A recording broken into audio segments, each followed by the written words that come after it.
Good evening, everyone. My name is Dennis King. I'd like to welcome you to this meeting of the Housing and Planning Scrutiny Select Committee. For the benefit of those watching on our YouTube channel, members of the committee are present in the chamber and these members will be voting on the proposals this evening. Other members of the council are also in attendance and or participating via MS Teams. They can take part in any of the discussions and ask questions, but they will not be allowed to vote. Your attention is drawn to agenda item 1, which sets out the guidance on how meetings will be conducted, including the ground rules. But before we start with the formal business, we will confirm attendance of voting members, and I will ask Sally, our dear Democratic Services Officer, to do a roll call. Sally, please. Thank you, Chair. When I call your name, please, can you confirm that you are present? Councillor King? Present. Councillor Bell? Present. Councillor Bridge? Present. Councillor Doughton? Present. We have received apologies from Councillor Davis, who's been substituted by Councillor Cannon. Present. Councillor Hickmott? Present. Councillor Hood? Present. Councillor Oliver? Present. Councillor Palmer? Present. We have received apologies from Councillor Rout, who's been substituted by Councillor Hoskin. Present. Councillor Tanner? Present. Councillor Thornywell? Present. Councillor Williams? Present. I can confirm we have 13 voting members present. Thank you, Sally. I will now ask our guests and officers to introduce themselves, and if we can start with our guests on the left, please. Good evening. I'm Katie Miller, National Landscape. And I'm Nick Johansson, also from.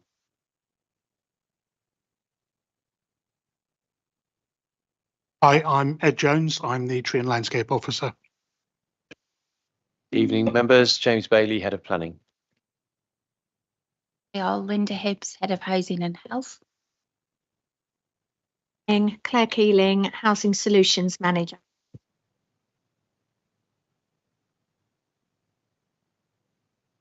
Good evening, Eleanor Hoyle, Director of Planning, Housing and Environmental Health. Evening, Hannah Parker, the Development Manager. Good evening, Kelly Sharp, Planning Policy Manager. Thank you. Can I ask any officers online to also introduce themselves, please?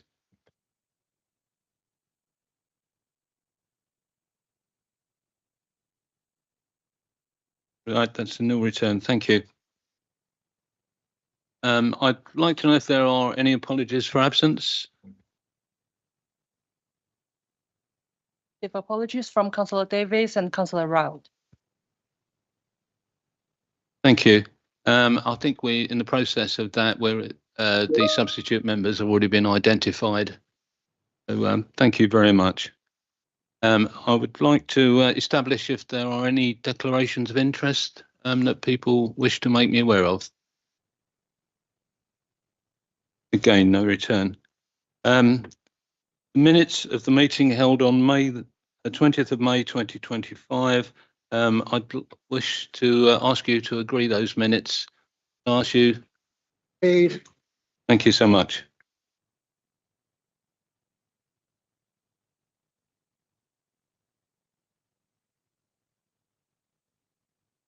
Right, moving swiftly on, we now move to the Kent Downs National Landscape. Now, two guests represent that outside body who the council supports, and they're very kindly volunteered to come along this evening and give us a fairly short presentation on the operation of Kent Downs Landscape and how they provide services for us. So I'd like to introduce again Nick Johansson and Katie Miller. Thank you.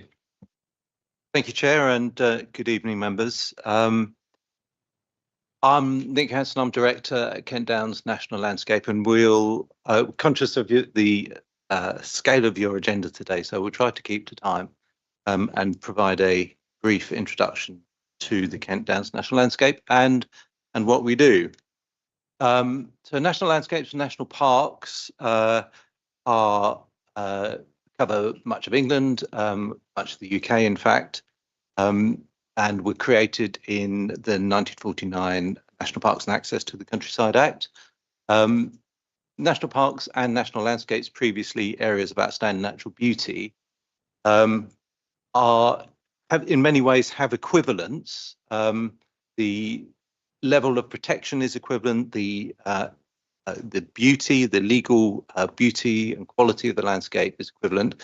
The main difference is that national landscapes have a single purpose, and national parks have additional purposes. I'll come to purposes, but of course, national parks have their own are planning authorities in their own rights, whereas national landscapes not.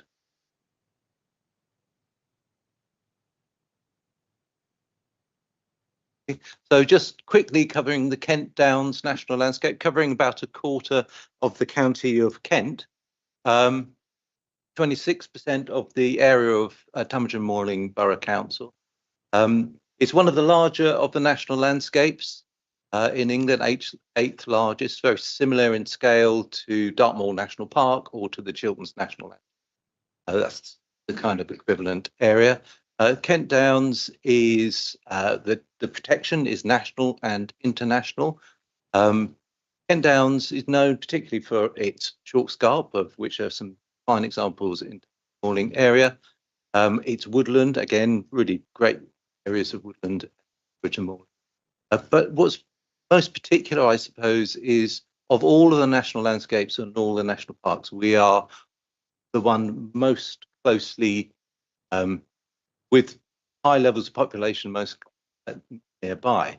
So we have well in excess of 1 million people living within a kilometre of the boundary, or within easy reach of the whole of Greater London.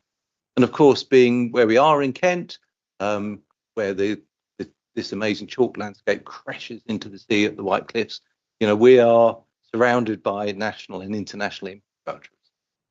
We are the only national landscape that extends to Greater London.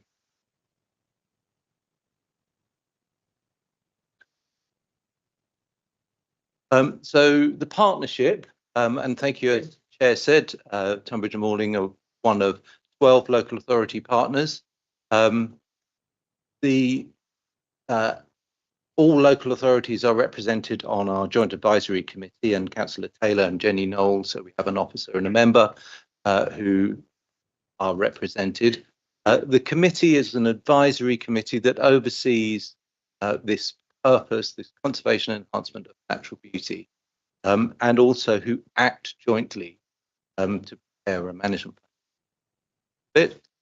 We have a relatively small professional officer group.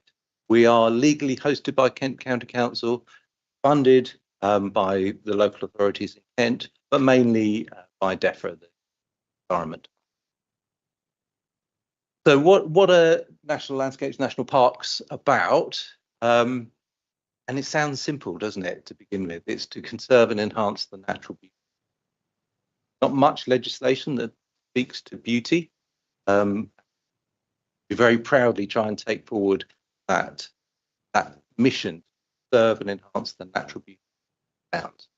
I mentioned national parks having other responsibilities, and they're to do with access and recreation, education, supporting the social and economic well-being. Actually, all of the AONB's now national landscapes do that as well, and there is a lot of. In fact, there was recently a letter which will be circulated to partner local authorities from Minister Gray to say that the government is looking a single set of purposes for parks and national. We very much expect that will not only natural beauty but also nature recovery and access. So that's something to look out for in the future. To describe how that works, we work with all the local authorities to prepare and subsequently review a strategic management. The management plan is not only strategic but statutory. Chairman, excuse me, please could the speaker speak to the microphone? I do apologise. It's a statutory requirement that each local authority works jointly to prepare and review the management plan and reviews it on a 5-year cycle. And we've just started that review process. So we look forward to working with you over the next 18 months to deliver the next management plan. Also in the statutory background for national landscapes is the duty. Now, there used to be, under the Countryside and Rights of Way Act, a duty to have regard to the purpose, that purpose of conserving and enhancing natural beauty.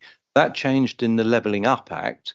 And so now local authorities, all public bodies actually, must now seek to further the purpose in anything that they do that might affect the national landscape. So that's a very substantial change, and Katie will speak more about that in the planning area. So as I mentioned, the management plan, it's a statutory document. We involve as many people as we can. It's widely consulted upon. We have a plan. Tunbridge and Malling have adopted the plan. It is the main vehicle for exercising the purpose and the duty of Downs National Landscape. And it is, of course, a material consideration. So that gives us, hopefully, a kind of strategic framework to what we do and why we do it, and relates it into planning, which Katie will come to more closely. But it's not only planning that we do and management plan making that we do. We are very active in a whole number of areas. So we, perhaps more than many other national landscapes, really work hard to secure external funding to try and make that conservation and enhancement real on the ground. So for instance, some of the projects we're running is to work with colleagues in France as well to get UNESCO status for the Kent Downs, to create a new UNESCO Global Geopark. We lead a bioregional project called Big Chalk, which is about conserving and recovering nature right across all of the chalk landscapes in England. So that's a project we lead, but covers 20% of England. We've recently declared a new King Series National Nature Reserve between Cobham and Shorn, extending right down into Burling and Trosley, Holly Hill, so including areas in Tunbridge and Malling. We host and run the North Downs Way. We're currently running a National Lottery Heritage Fund project, which is about getting more people out. We've secured in the region of £1 million this year through a project called a funding programme called Farming in Protected Landscapes. That provides grants to farmers and land managers, but also other groups, including local authorities and parishes, to take forward the conservation enhancement of the landscape. And we run a number of other grant schemes. And of course, and most dear to your heart, we run a positive planning role, which Katie will speak to. Nick. So I'm one of 2 planners at the Kent Downs team. We're both part-time, and it's been agreed through the Joint Advisory Committee that the Kent Downs only has a limited role in planning. And the main focus of that is very much in terms of input to local plans and other strategies that might impact on the Kent Downs. That's not to say we don't get involved in planning applications, and we will provide consultation responses on some of the more major applications, but we're not able to comment on all of them in the Kent Downs. An example of one that we recently were involved with was for the lorry park at Rootham, where we did provide extensive comments, and we supported the council here at the informal hearing that took part earlier in the year. Another major part of the planning role is to produce guidance documents, and they're basically to supplement some of the information that's provided in the management plan, and they're available on our website, and they're there to assist members of the public, stakeholders, and of course planning officers in assessing proposals. We also provide training, and we're conscious, as we said tonight, we don't have much time to talk about what we'd like to. We'd welcome the opportunity to come back another time and speak to officers and or members and provide a bit more detail on what we do, or any specific topic that officers and members would like to hear about, would be very to come back and do that in person or online. So as Nick said, the focus of tonight's presentation is really just to help you understand the implications of the amended duty, which was introduced at the end of 2023. And it amends the primary legislation that applies to AONBs, or national landscapes, the Countryside and Rights of Way Act. And what it requires now is that in exercising or performing any functions in relation to or so as to affect land in an area of outstanding natural beauty, a relevant authority must seek to further the purpose of conserving and enhancing the natural beauty of the area of outstanding natural beauty. So it's very much seen, and it was introduced to Parliament as such, as a strengthening of the previous duty, which, as Nick mentioned, was for relevant authorities just to have regard to the purpose of conserving and enhancing. Just unpacking that a little bit, it's applicable, as we heard, to relevant authorities, which is basically any public body, so from parish councils right up to number 10, including, of course, local authorities and the planning inspectorate. And it's also applicable to statutory undertakers as well. The duty refers to the statutory purpose to conserve and enhance the natural beauty of the area. It's also important to mention that it's applicable to all functions. It doesn't just relate to planning. It's to any function that a relevant authority carries out, and it's also applicable not just to land within an area of outstanding natural beauty, but it goes beyond that because the legislation refers to it affecting national landscapes, or AONBs, so it's also applicable in the setting. So the legislation came out at the end of 2023, and about 12 months later, some guidance on how it should be implemented was finally published by DEFRA, which is of great assistance. And this confirms various matters, including the fact that the duty is an active one, not a passive one. It also confirms that it's relevant to all parts of planning, both development management and planning policy. It advises of the importance to avoid harm, which can be one way of demonstrating compliance with the duty. And it states that appropriate, reasonable and proportionate steps to explore measures which further the statutory purpose should be explored. And it suggests that in terms of planning applications, it may be that they should be embedded in any proposals that come forward. Guidance explains the importance of documenting evidence of how the relevant authority has sought to comply with the duty. And it also sets out that measures should help to deliver the aims and objectives of the relevant National Landscapes Management Plan. And it also suggests that the relevant National Landscape team should be consulted. But just a note of caution on that, just purely consulting with the National Landscape team doesn't mean that the duty is complied with. The responsibility lies with the relevant authority, in this case the decision maker, the local authority, and it's their responsibility to ensure that it is complied with. In addition to the helpful DEFRA guidance, the National Landscape Association has also produced some specific guidance aimed at local planning authorities, so it's a bit more specific and relevant to the planning function. It repeats a lot of what the DEFRA guidance says, but it also advises that the duty needs to be considered in tandem with planning policy, so obviously including the NPPF and any local authority's own policies as well. This guidance also highlights the importance of avoiding harm. And where harm's identified, it advises that enhancements are unlikely to be sufficient to demonstrate compliance with the duty. And that's because the duty is very specific, that both conserving and enhancing natural beauty need to be met. So even if there was a harmful development and a large basket of enhancements might be included in that, if it doesn't actually conserve the national landscape, then it's likely that the duty isn't being complied with.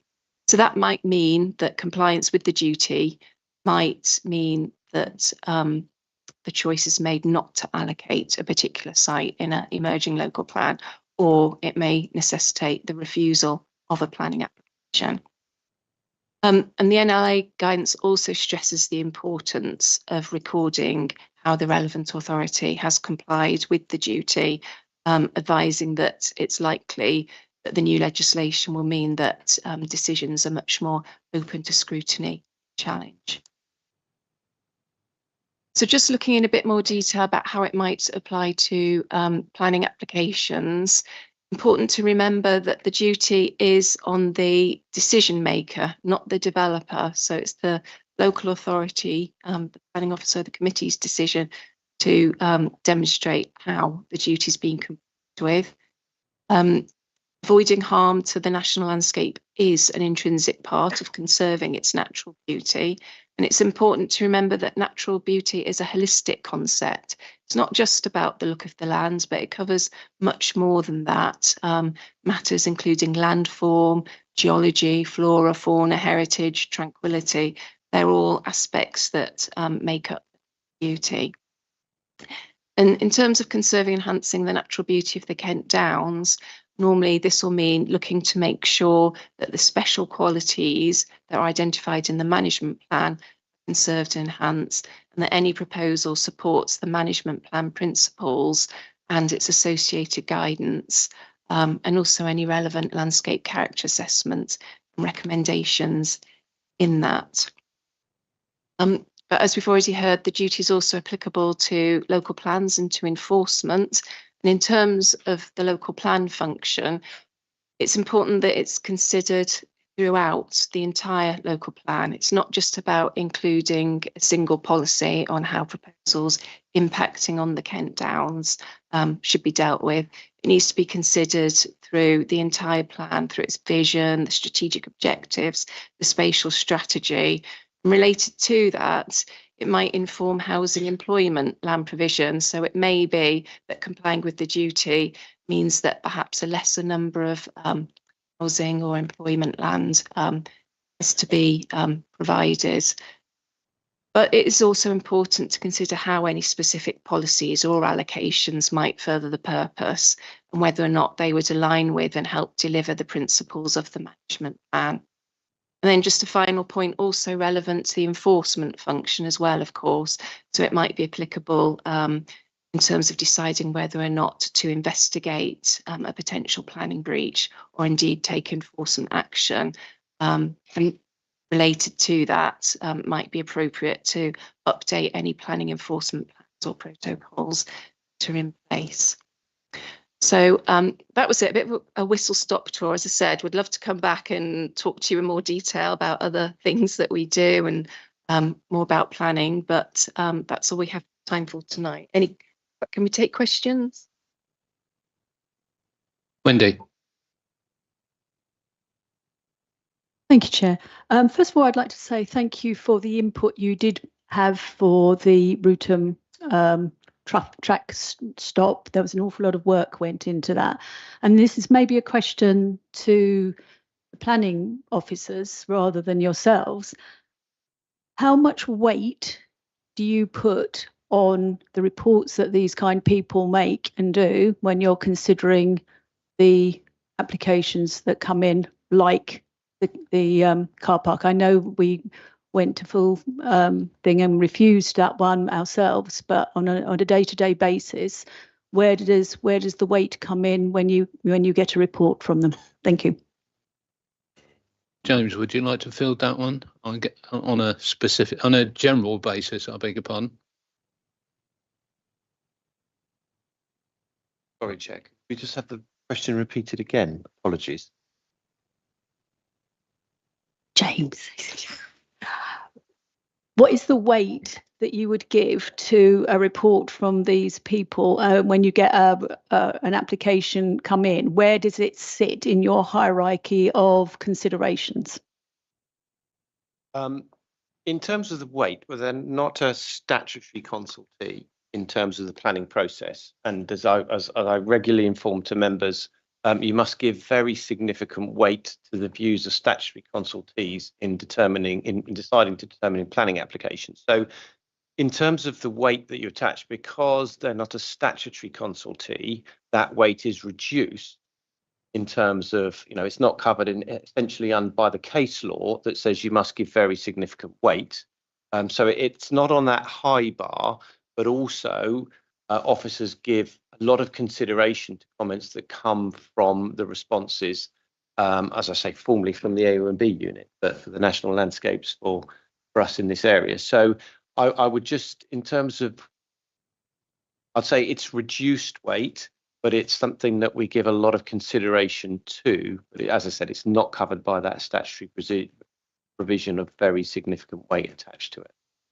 And if that answers, I can't give how much, because it's really down to the decision maker as to how much weight they're going to apply that. Members may decide, and officers may say, okay, I've taken into account the views, but I effectively gives less weight on that basis, but it really is down to the decision maker to decide how much weight they apportion. But as I said, it's a key consideration, and we wouldn't take it lightly if we were to go against the views and recommendations, because also, they are advising, unit are advising us on our statutory requirements in terms of the issues that we've already had as part. Thank you. Councillor Thorniball. That was quick. Could I raise two issues? The first one is, as you know, we're facing local government reorganisation. So who do you anticipate will end up as being responsible for yourselves? I know everything's up in the air, but what's happened in other parts of the country where there have been an elected mayor and elected unitary authorities? In Kent, we seem to be heading for an elected mayor. So arguably, that's a Kent function that go to the mayor or to the unitary. And my second point is just a point: is it uses the phraseology "conserve and enhance," which I think is the same phraseology that appears in relation to conservation areas. And the problem with that is that the courts have always been reluctant to interpret enhance requiring someone to do something, because the courts are, apologies Mr Chairman, essentially conservative, and they balance what they see as the rights of the landowners. Thank you. I'll take the first question, and Katie will take the second. I mean, I think the truth is about local government reorganisation is we just don't know. We will still be here. The designation will still be here. And what we are seeking to do with our current local authority partnership is to take through the very best management plan we possibly can and adopt it in the current structure, because the statutory timetable for management plan review, comes to an end while we still have the current structure. But it won't be long after that the plan, we hope, will be handed and vested to whatever the new structure is. If there is a strategic authority, I imagine that a national landscape might sit within the strategic authority, but I simply don't know. Our role now, and we've discussed this at the Joint Advisory Committee, is to try and place the protected area, thinking about the landscape, in the best position it can be as we move to a new structure and new administrations. On the second question, the simple answer is it's an active duty, but I'll get Katie to answer that. Thank you. Yeah, so you're right. The terminology for conservation areas and protected landscapes is the same, because they both refer to conserve and enhance. But there is an important difference. In terms of the heritage assets, it refers to conserve or enhance, whereas for protected landscapes, it refers to conserve and enhance. But there's there's been some recent legal decisions where that has come sort of into question, and it does require some clarification. And the new duty, just a little bit of background, so that it's been introduced through the Levelling Up and Regeneration Act. It's an amendment to the Countryside and Rights of Way Act, but there is provision within the Act for some secondary regulations to be made, which will provide more detail on how it should be implemented. And it's very much to hope that as part of those regulations, further clarification on exactly what conserve and enhance mean will be provided. But there is at this point in time a little bit of uncertainty and difference in opinion, shall we say, about exactly what that means. Thank you, James. That was a very good, excellent response. I just think I'd add to that on the basis that in terms of conservation areas, the Listed Building Conservation Areas Act, you don't have to, it's either conserve or enhance, but you have a neutral impact. So in terms of if it has a neutral impact, that is considered by the courts to conserve as well. So I've just had that in terms of the context of conservation area. You don't actually have to physically enhance and have a neutral impact. Councillor Dorton. Thank you, Mr. Chairman. I'm not sure whom this is directed at. You brushed over enforcement. Now, is that an action you can take, or is that down to planners? So the National Landscape team doesn't have any statutory planning function, as James explained. We're not a statutory consultee, so no, we can try and influence and encourage enforcement action and advise on harms, but no, it's not a matter we can undertake or any responsibility for. Thanks for clarification. Just to add to that context, obviously our local enforcement plan, which guides what we should enforce against, sets out sort of priorities, and we sort of look at in terms of, the greatest harm as being the highest level of priority. So if you've got a high level of harm in a national landscape, then that factors very high in terms of whether we take action. I use my always example, house on top of a hill, seen, it was highly visible, and that's in terms of breach of planning control, that would be very high on our agenda for serving an enforcement notice on the basis of, the harm is there. It's not just perceived harm, it's actual harm, and it's in a national landscape. So, that's the type of example that we would then look to serve an enforcement notice on that basis, obviously taking everything else into account. But, it works on the priority, and national landscapes are an extremely high level of priority. Councillor Hood. Thank you very much, Chairman. It's thank you very much for your presentation. It's interesting. It's difficult to see how development can conserve and enhance the landscape of such an enormous area when we've got such huge constraints already, and we've got development at the scale that the government's kind of inflicting on us. You must be so frustrated that you're not statutory consultees if you can just put through these reports and then the weight of balance that they're given is significantly less. So is there, how much lobbying is there within the national landscapes organisations to turn that around so you have got a bigger say? And is there any kind of thought about the materials that are used in the national landscapes? Because I know that some planning authorities not far from here insist on things like ragstone to be used. So you've got that local product in the vernacular of the architecture, which is obviously an unsustainable material, which we really should be using far less of. I'll quickly cover statutory consultee. That's been a live debate, and there's been various recommendations to government that we should or we might become statutory consultees. That hasn't happened. The letter from Minister Cray that I mentioned earlier, which we will circulate to, we have circulated to Joint Advisory Committee members already, but we will send to Leader and Chief Executive. That talks about strengthening the legislation in support of national landscape. And so there is this movement in government to try and have equivalent, to really build on that equivalence between national parks and national landscapes, whilst, no intention of creating new planning authorities, but to have thinking about the same kind of level of outcome for the conservation and enhancement of natural beauty. I'll let Katie take the other point, which will mainly focus around design, I imagine. So. Well, yeah, design and specifically materials, I think you're asking about. I can't emphasize enough how important materials are when it comes to design of new developments in the Kent Downs.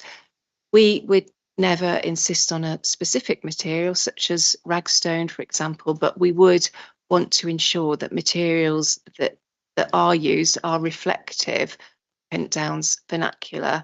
And it may mean using traditional materials such as an orange brick and clay tiles and so on. Or it may be a modern interpretation of that, but in some way we would want to see it being reflective of the Kent Downs. One of the guidance documents that I referenced earlier that we've produced is a use of colour in the Kent Downs, and it specifies what colours help development look of the place and don't stand out in the landscape. So yeah, materials are one of the most important parts of design, but I don't think it necessarily boils down to indicating one specific material, and we would certainly try to be and encourage more flexibility than that. Thank you. Any more questions?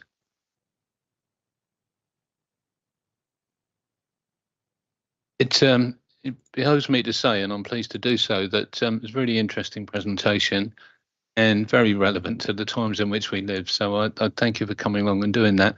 And I've taken on board the fact that you're willing to come along at a later date and go into more detail. So thank you so much.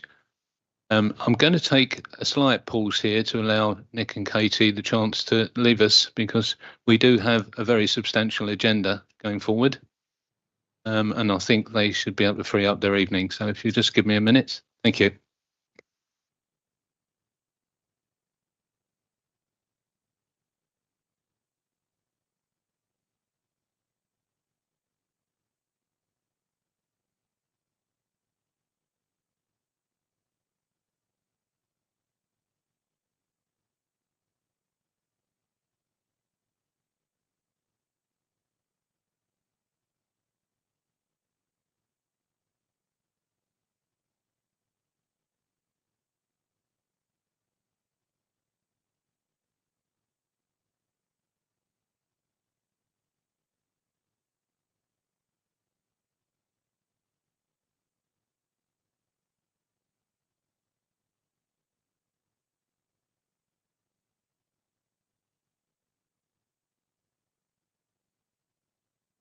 Right, folks, I'd like to speak to item 7 on the agenda.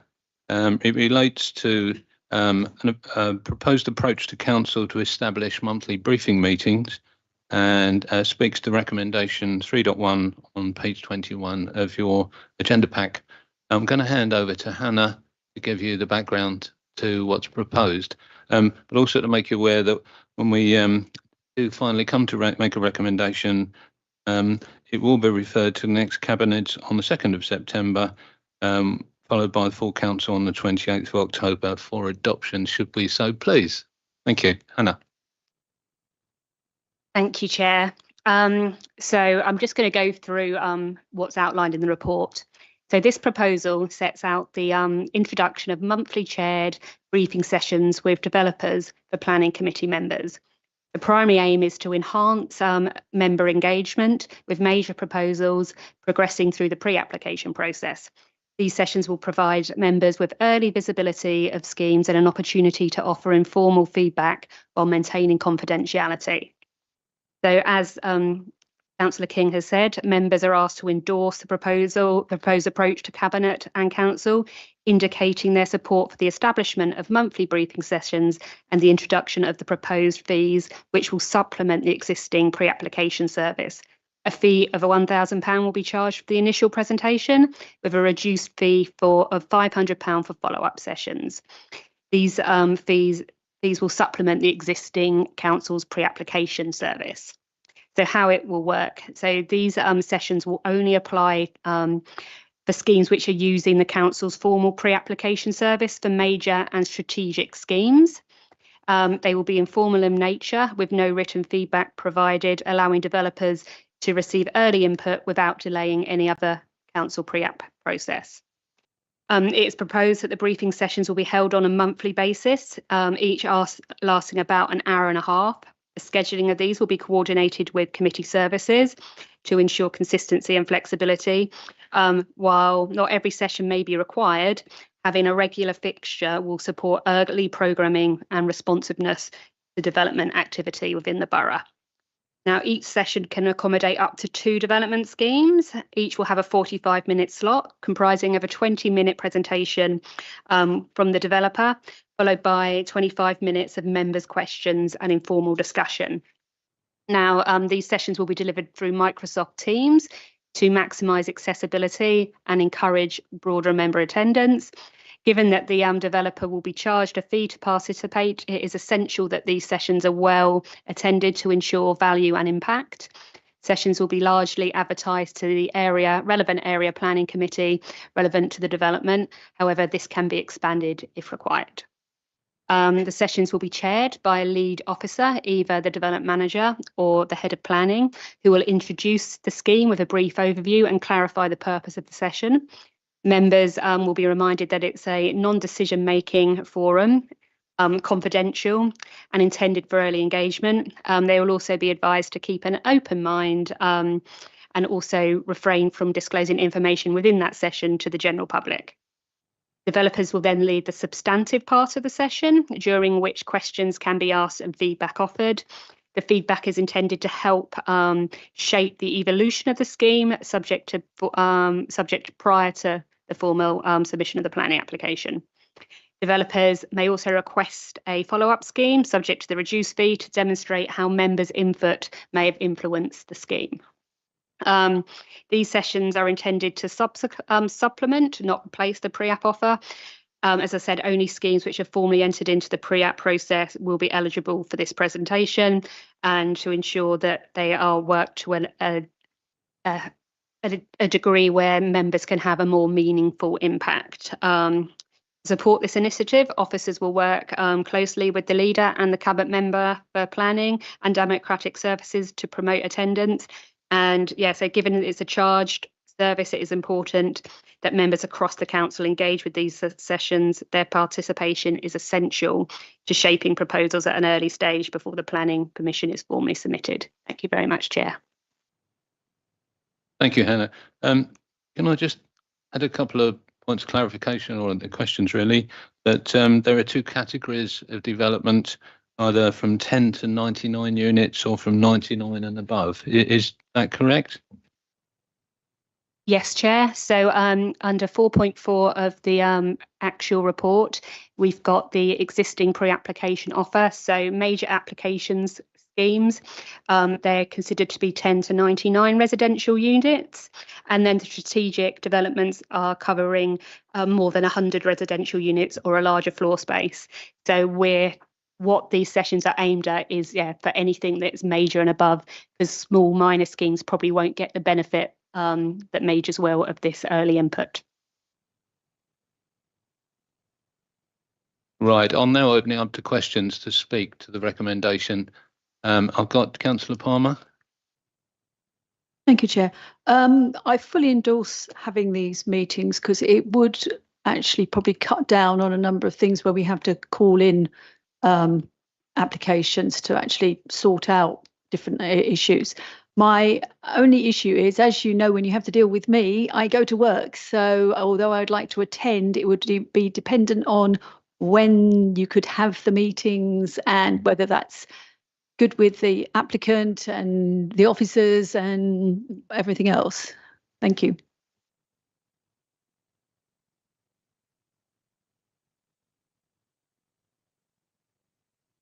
Councillor Oliver. Just also one other thing. will they replace the site visits? The Taylor, sorry. Thank you very much. Members will be all too aware of the problems we've had in recent months because some developments, some applications arrive full blown on our desks and then all hell breaks loose. And at that point in time, developers and the planning officers have put a lot of time and effort into the application and there is resistance to change. This should provide a vehicle for tweaking the application to make it more acceptable at an early stage, which will reduce call-ins and reduce the risk of appeals. And I want to thank the officers for putting this together. And I urge members to endorse the recommendation to Council. Thank you. Councillor Hickmott. Thank you, Mr. Chairman. Quite happy with what's proposed here. Just a tweak to how it might be delivered. 5.3 last sentence. We have a fairly major application in Area 2, which is in Burley, which is right next to Snodland, which will have a massive effect on Snodland, which is in Area 3. So, thinking of that in mind, I would suggest that members of different planning areas are invited to attend these pre-meeting discussions, as they might have some relevant information or some views that need to be taken into account. So for this to work properly, you need to be inclusive. Thank you everyone for the questions. Okay, so I'll start on the timings of the meetings. I envisaged that they would be in the early evening. As I said, we would work with Democratic Services to find slots which would be open to the most members. It is important that for everyone that as many members come, so I understand evenings are probably going to be the time that they're going to happen. We're still, when you say replacing the site visit, so we've got two sets of engagement. We've got the pre-application and we've got the PPA. So this falls outside PPA. So this is a supplement to our existing pre-app offer to allow more, so developers to get contact with members even if they're not doing a PPA. So site visits for PPAs will still continue because that's all in one part of the legislation or one part of our procedure. And then committee site visits, if that's what was meant, they also can still go ahead. That's part of the Constitution and that's part of the, we've already got a procedure so that will still go ahead as well. And to the final question regarding, like to be open to different members. Yeah, of course, that's in my presentation, I did mention that it can be opened out further. So for the biggest strategic schemes, if they go over 2 boroughs or they're neighbouring, then yes, of course, the relevant members will be invited. Thank you, Chair. Thank you.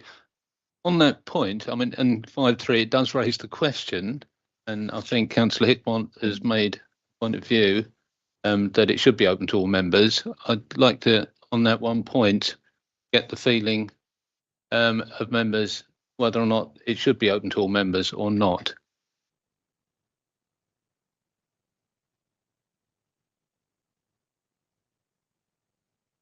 Councillor Rhodes, I've got you wishing to speak. Would you contribute, please?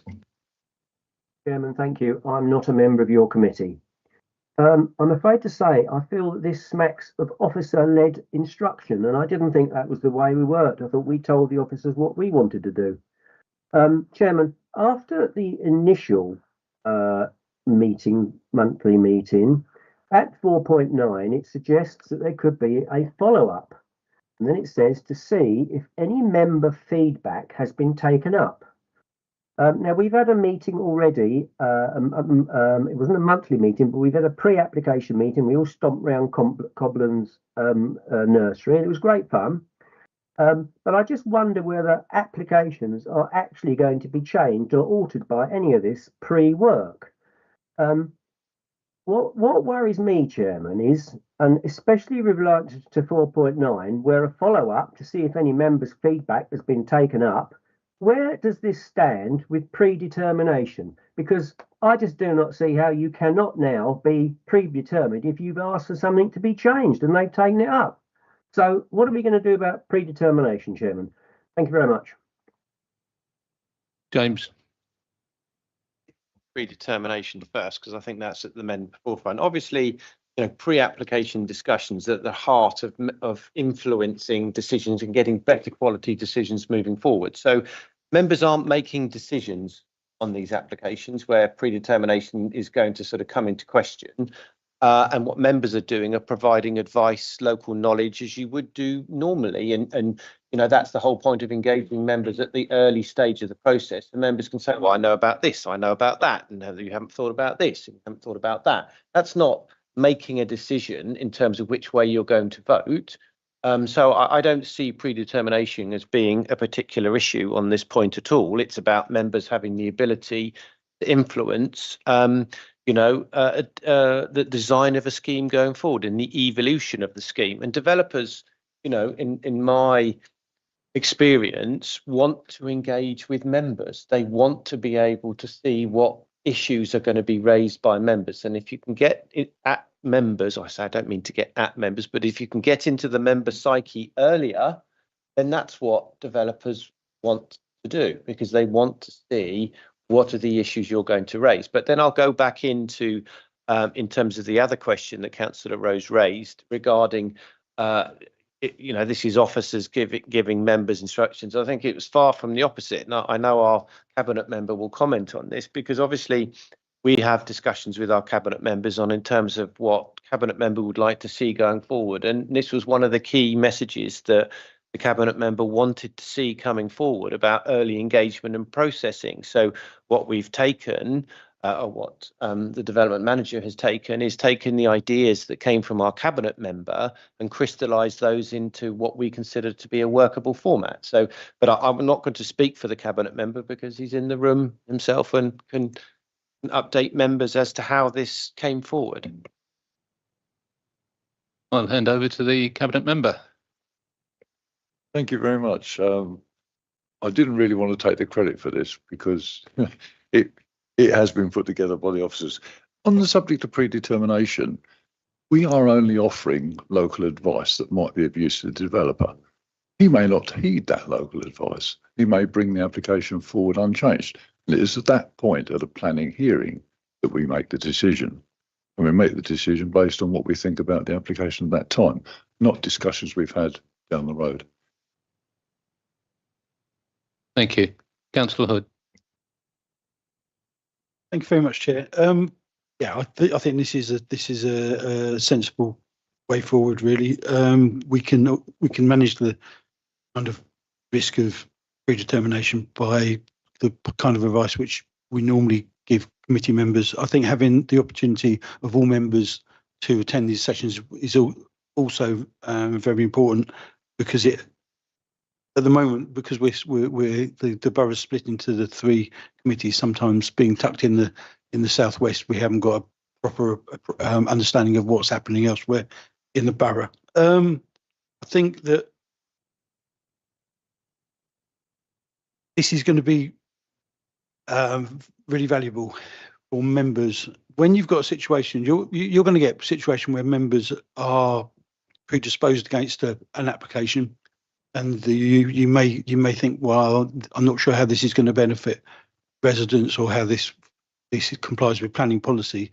But this process allows some kind of to and fro between members and the developer, so that you can ask for appropriate mitigation in terms of developer contributions, highways, kind of mitigations. And I can speak from experience. We've got in Judd Ward a development called Barden Croft, and we didn't really know what was going to be in that development, what was going to be in that application, until it was delivered as an outline planning application. And then we found, to our horror, there was a cycle route that was nowhere near the development site, and we had thought there would be a cycle route and pedestrian access going out towards the country park that never materialised.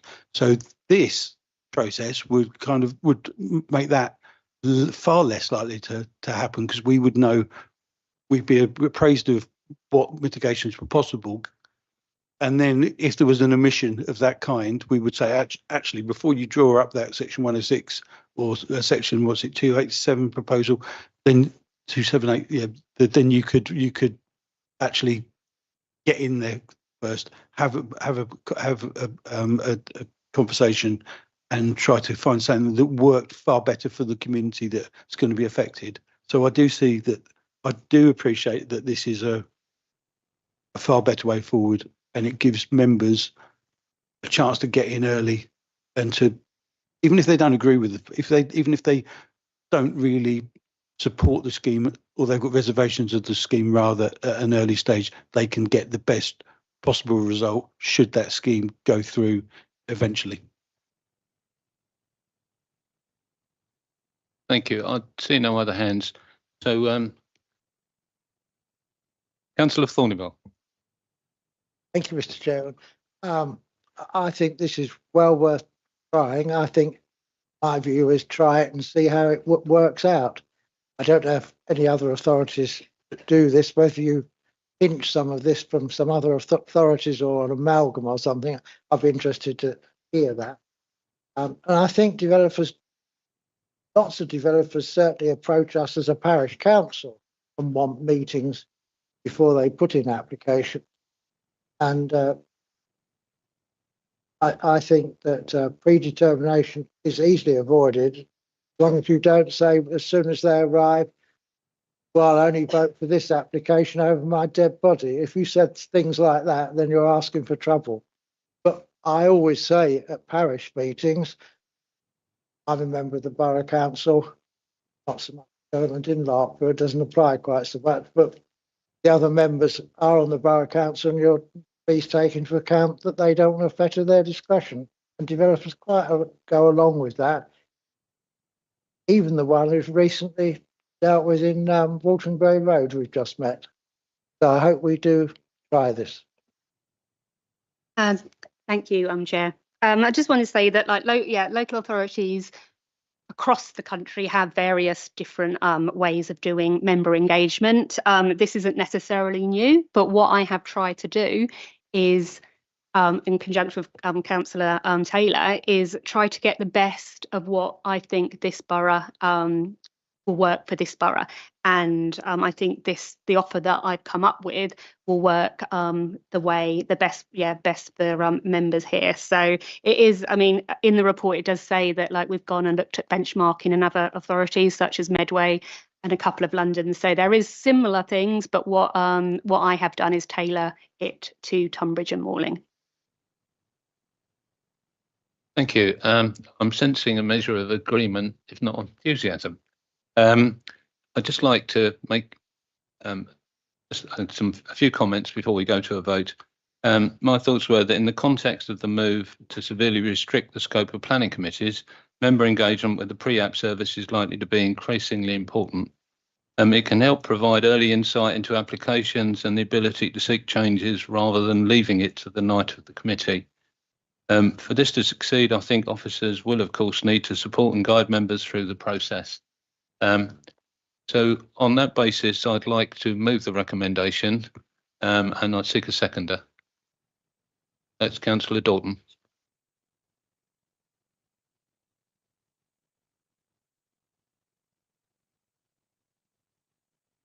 Before we actually go to a vote, could I just have a show of hands in terms of the wish to expand this to all members? Right, that's unanimous. If we can include that in the minutes, please, Sally. Right. Just add something, seeing as we're talking about planning committees. I'm one of 4 long-serving members on planning committees. One of the gripes we have is we, as members, were allowed to ask an applicant or a speaker a question of that. Now that was taken away from us. Not sure by whom and when, but it was very, very useful. So if we could put that in, our members would appreciate. Question of fact, it's controlled by the chairman of a particular committee. Sorry, councillor, but we're not discussing that at the moment. We're discussing the provision of these briefings. So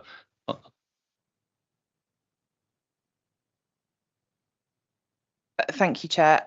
This members may recall that this came up as part of the discussions at council about speaking, and I believe it was taken away as an action for us to look at because it has been raised.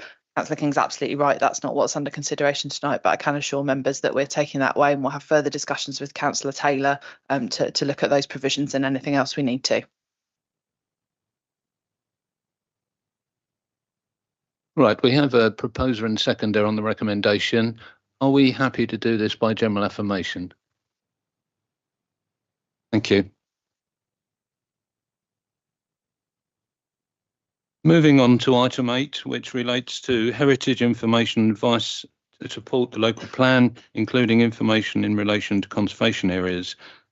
We do have quite a complicated subset of recommendations, but there are 3.1, which breaks into 5 parts, and the 5th part we do have to make a decision on, as opposed to noting it, and we have 3.2. So I'm going to go over to Kelly to speak to the issue. Thank you. Thanks, Chair. Yeah, apologies for the complicated recommendations, but I hope going through the report, I'll try and do it as quick as possible because I know there's a lot on the agenda, but we'll focus potentially on that optional part, the last recommendation. So the purpose of this report is to set out the approach that we're proposing to obtaining heritage information and advice to support the local plan process.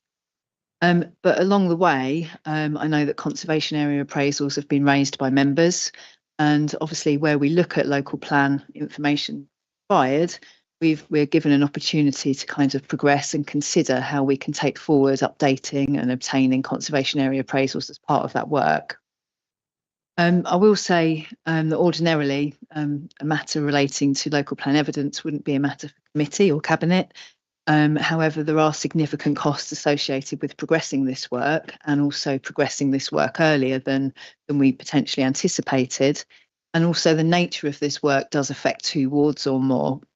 So therefore it is considered a key decision.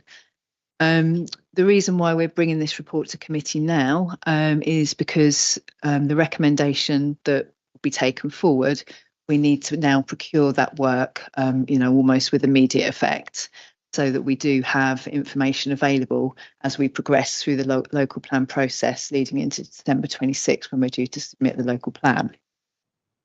As the Chair has noted, the report provides a number of recommendations to Cabinet.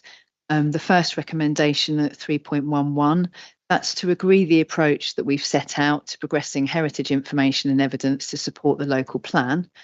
And we've provided information in relation to that at 6.5 of the report, which considers the evidence required for priority conservation area statements, and I'll come on to that a bit later. The recommendation at 3.1.2 is to agree the approach to progressing conservation area statements for those areas considered to be a priority to support the local plan. So that's to provide information that we consider should be there in order to help our decision making through the process, but also very importantly at the Reg 19 stage when we publish our proposed plan. And that's set out at section 7 of the report. Just to say that in terms of those priority areas, it's the case that we've considered sustainable settlements as, and I know we've shared that with members previously, and we've discussed that, and those sustainable settlements will be set out in the emerging local plan, and it's felt really important that we coincide that information. 3.1.3, the recommendation there is to note that as part of the evidence gathering approach for the local plan, that we will be progressing work in terms of identifying any heritage issues as relevant to any potential site allocations within the local plan process, and to ensure that sufficient information is provided at each key stage of the local plan process. And you will note that there's 2 key stages, so there's Regulation 18, there's Regulation 19. And then at 3.1.4, to agree the priority in progressing the additional work between the various conservation areas as per Annex 1, And then there's that optional recommendation at 3.1.5, which talks about either progressing conservation area statements first, or the option to not progress the conservation area statements that are not priority. Onto that in a bit. Just to set a bit of background, so conservation areas are a designated heritage asset, and there are 60 conservation areas within the borough. There's both legislative and national policy requirements to consider heritage as part of up-to-date evidence in which we need to consider our approach in the local plan, as well as how we consider future development and how this can make a positive contribution to the historic environment. In relation to conservation areas, conservation area appraisals are a source of evidence that's used to understand and assess heritage matters. There isn't a policy requirement to have conservation area appraisals in place at the time of submitting a local plan, but it's very positive to at least provide a commitment that those conservation area appraisals will be provided in due course. It's also a requirement that the local plan is informed by proportionate evidence. That's something that we've considered. In putting this report together, we have sought advice on this matter, and we have put an approach together that we hope will address it, and that's been agreed by legal advisors. The approach that we've put forward, it looks to prioritise gathering information for those conservation areas that are located within or adjacent to a sustainable settlement that currently do not have any conservation area appraisal or information associated with that. And I think that's really important to note. We need that information. We then would look to update existing conservation area appraisals that are located within or adjacent to a sustainable settlement. Again, it's really important to ensure we have up-to-date information. However, we do note that some information does exist, and often it's not very outdated conservation areas, but it still does need to be up-to-date and checked. We would then look to progress work for those conservation areas located in more of a rural location that do not have an appraisal. And then also that fourth option there, well, not option, but the fourth kind of movement would be to update existing conservation area appraisals for those within rural locations. It's worth noting, and we do set out within the report, that progressing conservation area work, it's both costly and also timely. We've started progressing conservation area appraisals in the last year, and we've obtained 4 conservation area appraisal reports in that year at the cost of around £25,000. Given those timeframes, it's not possible to obtain a full updated suite of conservation area appraisals before December 2026, when we're due to submit a local plan, hence why we've put this plan of action together. So the advice that we've received, both within the heritage report that we talked to here and that's provided as an annex, and also the advice that we've sought legally,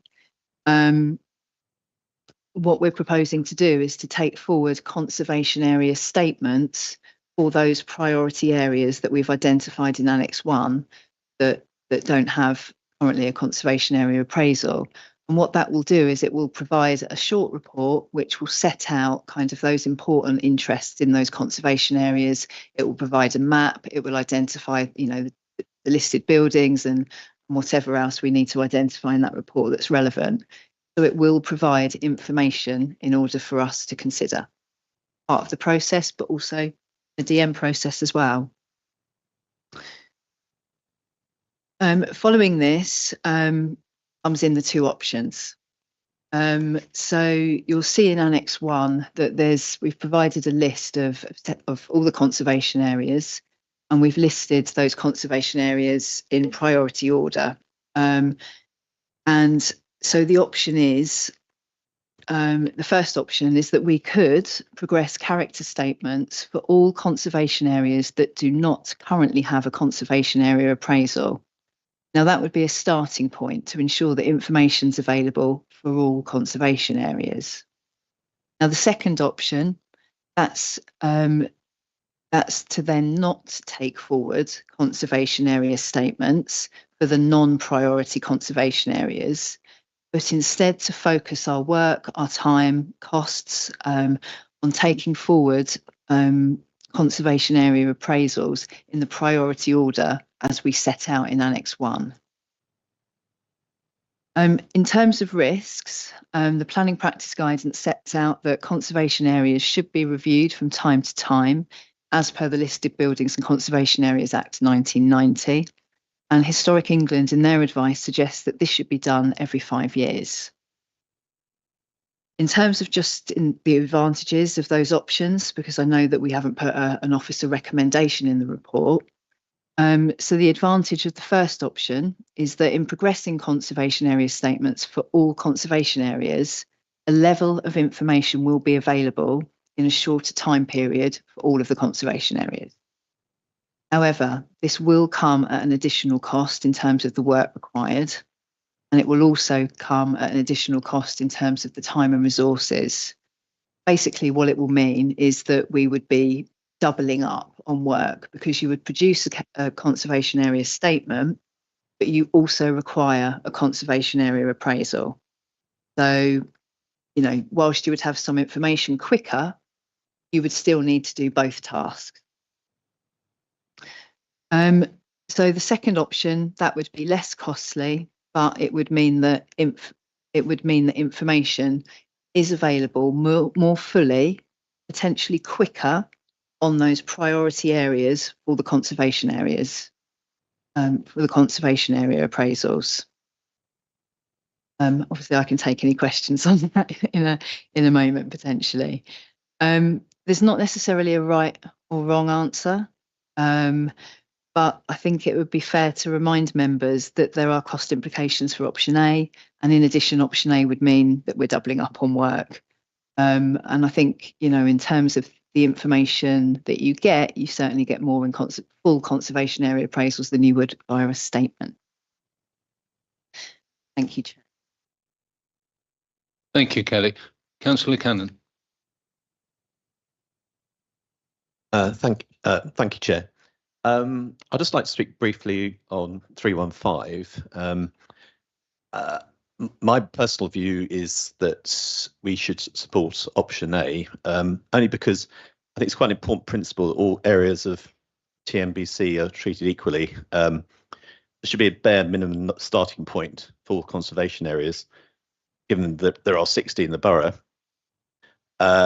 So I'd suggest that short statements are preferable initially, particularly given 5.6, in that there's no specific policy requirements for LPAs to have conservation area appraisals in place prior to preparation of the local plan. So, speaking personally, I will support option A on this. Thank you. Thank you, Chair.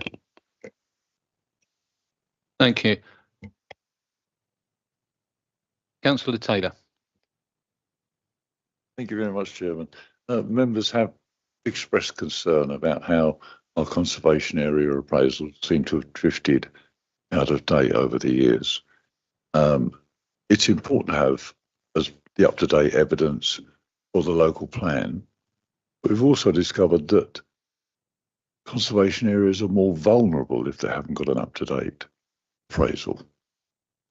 So officers have done a quick triage. We've got some conservation areas that are going for full appraisal now.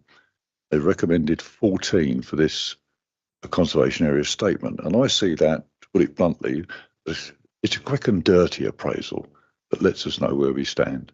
And they are the ones at sort of medium risk.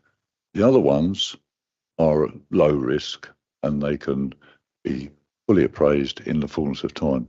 So I ask members to support the recommendation, including 3.1.5A, to produce these conservation area statements. Thank you, Chair.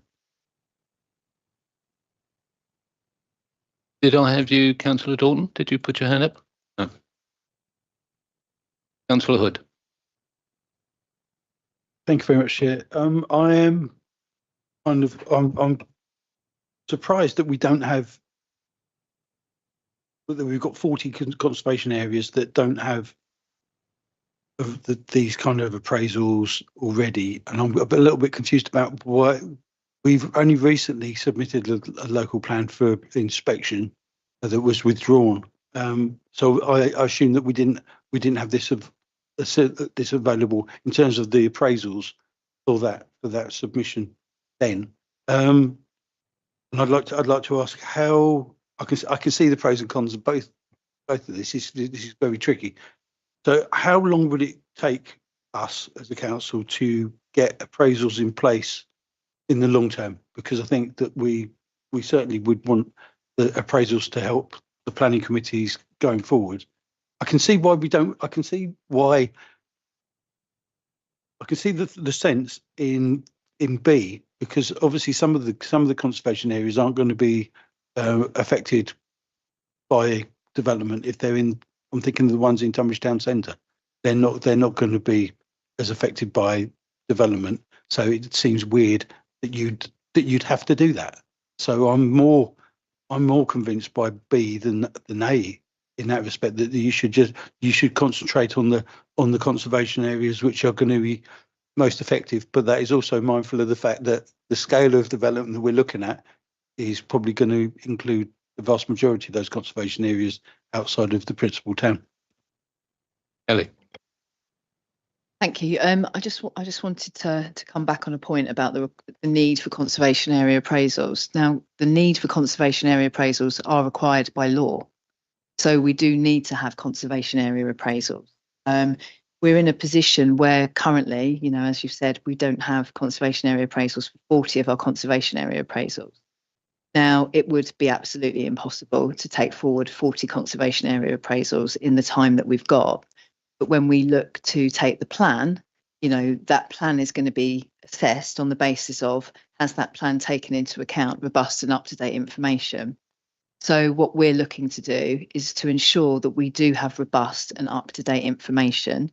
That might not necessarily mean that, it would be a great position if we could have, completed appraisals by December 26 for all of those priority areas. Now, that's something that we could seek to progress, and by saying B, option B, you can get much closer to that. But it's unlikely that we will achieve that in full.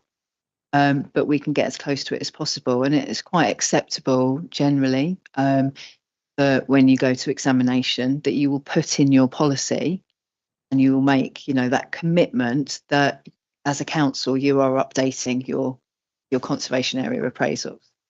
So the conservation area statements are almost a little go-between in terms of, you're moving towards having a full conservation area appraisal, but you're taking the information that you need, the most important information that you would get from a conservation area appraisal, and you're putting that into a shorter statement. Conservation area appraisals to draft take some time, quite lengthy document. So I just wanted to make that clear. And also, yes, we have looked at priorities in terms of locations, and that's something that we fully consider. Thank you. I'd just like to add some personal thoughts before seek any other questions or move to a vote. I think that ideally all conservation appraisals should have been updated quite some time ago, long time ago. But in lieu of that, an abridged statement for all of our conservation areas would still be very useful.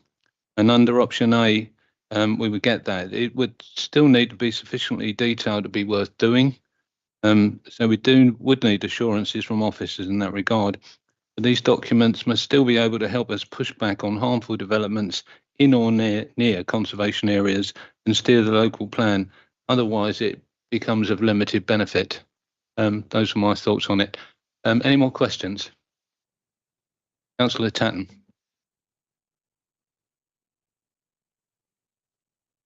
Sorry, thank you, Chairman. I'm not a member of your committee. Obviously, I don't have a vote this evening, but I think if I did, then I would prefer the option that looked at the priority conservation areas, where presumably they are under more risk, and that those further down the list aren't in that position. So that would be my view. But I've got a specific question about Clare Park and Blacklands on the annex. it seems to have been marked as a principal service centre. And Clare Park and Blacklands essentially has Clare House, the Morling School playing fields, a lake, the primary school is within it, and the East Morling Centre. But I'm guessing really it ought to be the same as the other conservation areas in East Morling and be a primary village. I think it's the others are a primary village. So I'm hoping that's a mistake, because I can't see that conservation area is sort of akin to Tunbridge. Thank you. Are you able to answer that now, Kelly? Just looking at it. No, but I'll come back to you, because I'll let you know. Okay. Thank you. Right, Councillor Hickman. Thank you, Chairman. I'm looking at this list. Well, I totally agree that Holborough Mill, Snodland should be right at the top, because it's right in the crosshairs of potential massive development. There's development all around it, Holborough Lakes and the Barty Point commercial centre. It's a very nice area, and it should be protected because it's historical, even though we have trouble accessing it because of the vandalism that's happening there. It's very important. It's got a lovely little cottage with 2 streams running each side of it. And I've noticed that the other one further down the list was Paddlesworth. And that's a historical site worth saving as well. But I think you've got it right. I support the recommendations. I should be voting for the A recommendation. And I'm just pleased to see that on the list. Thank you. I'd suggest we don't go into the detail of the list. If you think there is an error, then I think go direct to Kelly and negotiate in that regard. But thank you for your point. Thank you. What I'd like to do is take the recommendations one by one, and you'll see many of them to begin with are about agreement and noting. So we will go through them. The 3.1.1, which is the approach set out within this paper to progressing the heritage information and evidence to support the local plan be agreed. I propose that. Do I have a seconder? Thank you, Councillor Cannon. Could we go for general affirmation, please? Thank you. 3.1.2, the approach to progressing the conservation area statements for those areas considered to be a priority to support local plan, table 3 be agreed. I will propose again. Councillor Williams, can I have general affirmation? Thank you. 3.1.3, it be noted that as part of the evidence gathering approach for the local plan, work will be progressed in relation to identifying any heritage issues as relevant to potential site allocations within the local plan process to ensure that sufficient information is provided at key stage of the local plan process. I propose again. Could I have a seconder, Councillor? Councillor Cannon. I have general affirmation, please. 3.1.4, the priority in progressing the additional work between the various conservation areas and set out in Annex 1 to be agreed. Propose again. I have a seconder, Councillor Tanner. General affirmation, please. Great. Right, we come to the meat. Councillor Hood. No, can I just have some clarification, please, about the officers mentioned earlier that was going to be duplication of expense for if we went to A rather than B. Can I just have some clarification about that in terms of value for money?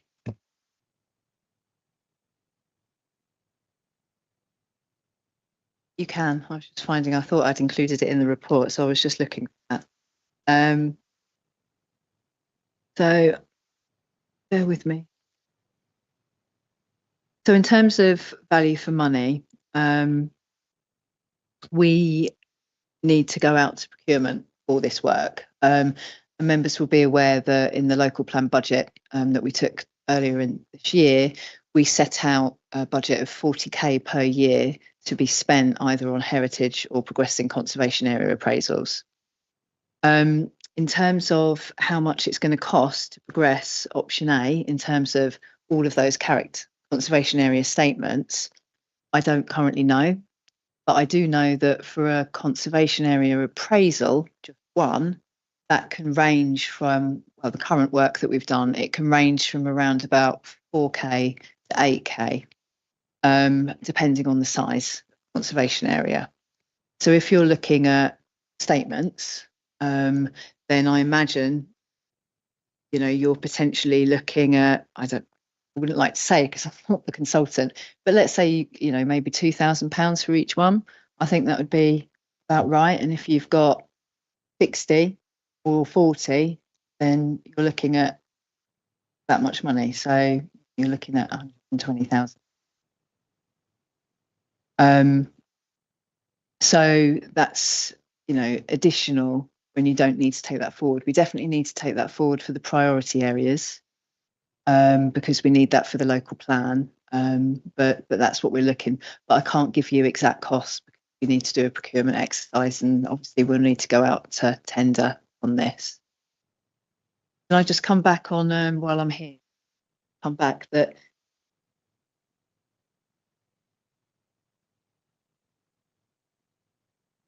I'll check that again, but yeah.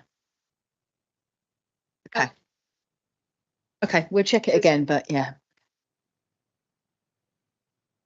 James. I just wanted to clarify, obviously, in terms of local plan process and budget setting is a moving goal and a moving process. We review on a regular basis and it gets brought back to this committee and then stop having to go to full council. So, you know, Kelly did originally say that in order to, in reality, to get all conservation area appraisals completed by submission time December is going to be nigh on impossible in reality, given the time it takes. So I think what we're looking at is to sort of push forward as much as we possibly can within the budget setting that we've currently got, and obviously realising that, you know, we need to take conservation area appraisals post let's hopefully adoption of the local plan, and that will need to be taken into account in terms of budget setting. So we'll take that into account next time we have to look, and we have to sort of programme this on a regular basis going forward.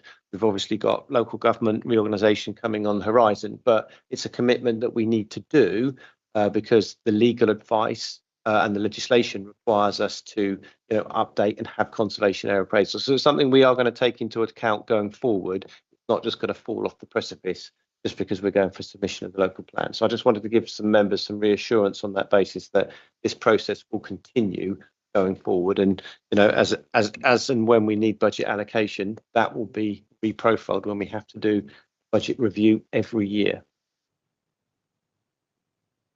Right, as a way forward, we have an A or B choice to make, and I sense that there is some potential disagreement on that subject. So I'm going to propose a vote by roll call on option A, and I'm looking for a seconder for that approach, please. That's Councillor Palmer, thank you. So Sally, could you go down that way, please?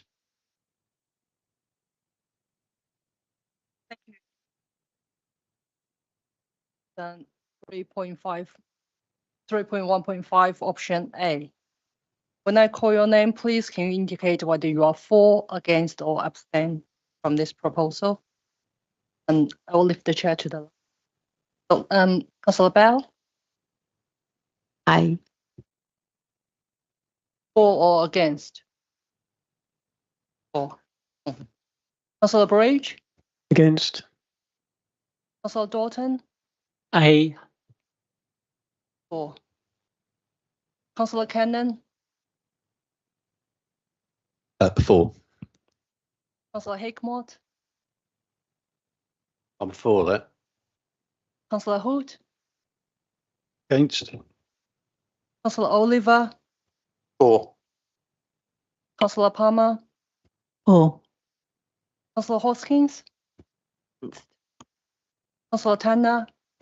For. Councillor Thornwell? Councillor Williams? For. So we have 8 members voted in favour and 4 members voted against, and the motion is carried. Well, if you ever came to me, but I'm for.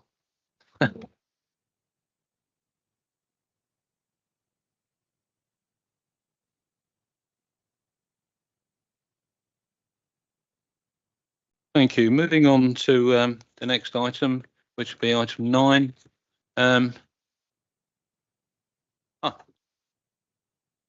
Thank you, Sally. We do have recommendation 3.2. My apologies. This is the heritage strategy, which will be made publicly available following the meeting to be noted. I will propose that and look for a seconder. That's Councillor Thornewell. May I do that by general affirmation, please? Thank you.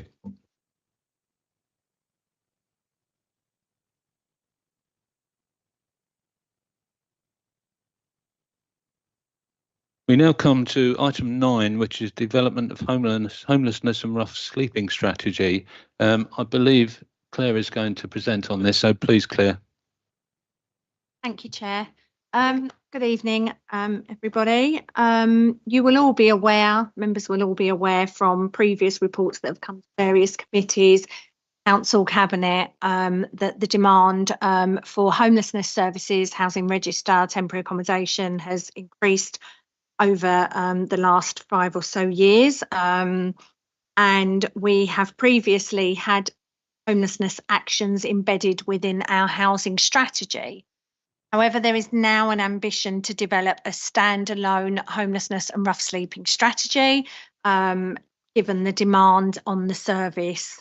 Therefore, the purpose of this report is to inform members of the ambition to develop this strategy and how we're going to do it.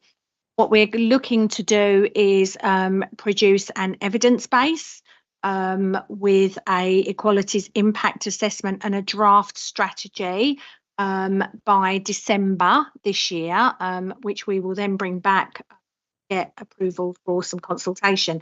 But in order to develop all that, we also would like some agreement from members around involving key stakeholders in the development of that strategy and action plan, and members to agree the proposed timetable for development of the draft strategy and action plan. That's why we are here. Very short, very sweet. Any questions for Claire, please? Councillor Hood. I know we do an audit once a year, don't we, to where we go and see how many people are sleeping rough. Is there any way that we can detect how many people we've got in the borough who are kind of sofa surfing and that kind of thing as well? Only if they tell us. So if they come to us and tell us, then yes, we will know. But why do? Only if we.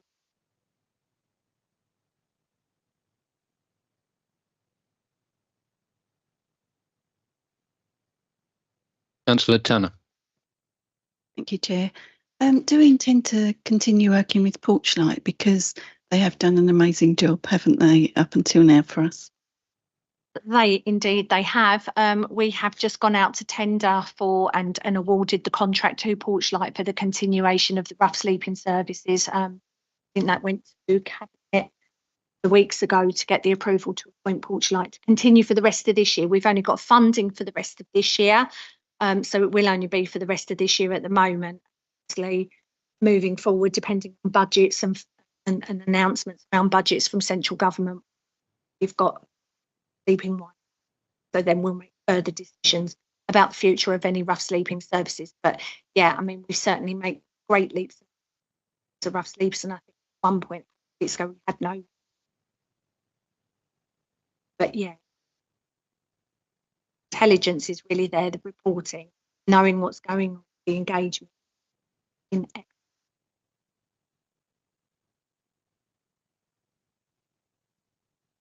Any further questions? Okay, on that basis, I would like to propose that the 3 recommendations at 3.1, 3.2 and 3.3 on page 108 are taken collectively. Is that a question you had? Oh, well, I'm pleased to propose it then, if you want to second it. Are we okay? Are there any objectors to doing that by general affirmation? Thank you.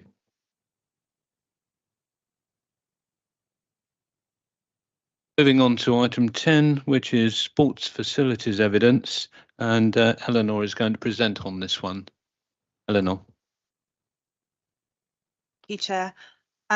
This report presents to the Housing and Planning Scrutiny Select Committee two reports, the Indoor Sports Facilities Strategy and the Playing Pitches and Outdoor Sports Facilities Strategy. I might just refer to them as sports strategies through the rest of the introduction, or we'll be here a lot longer than we need.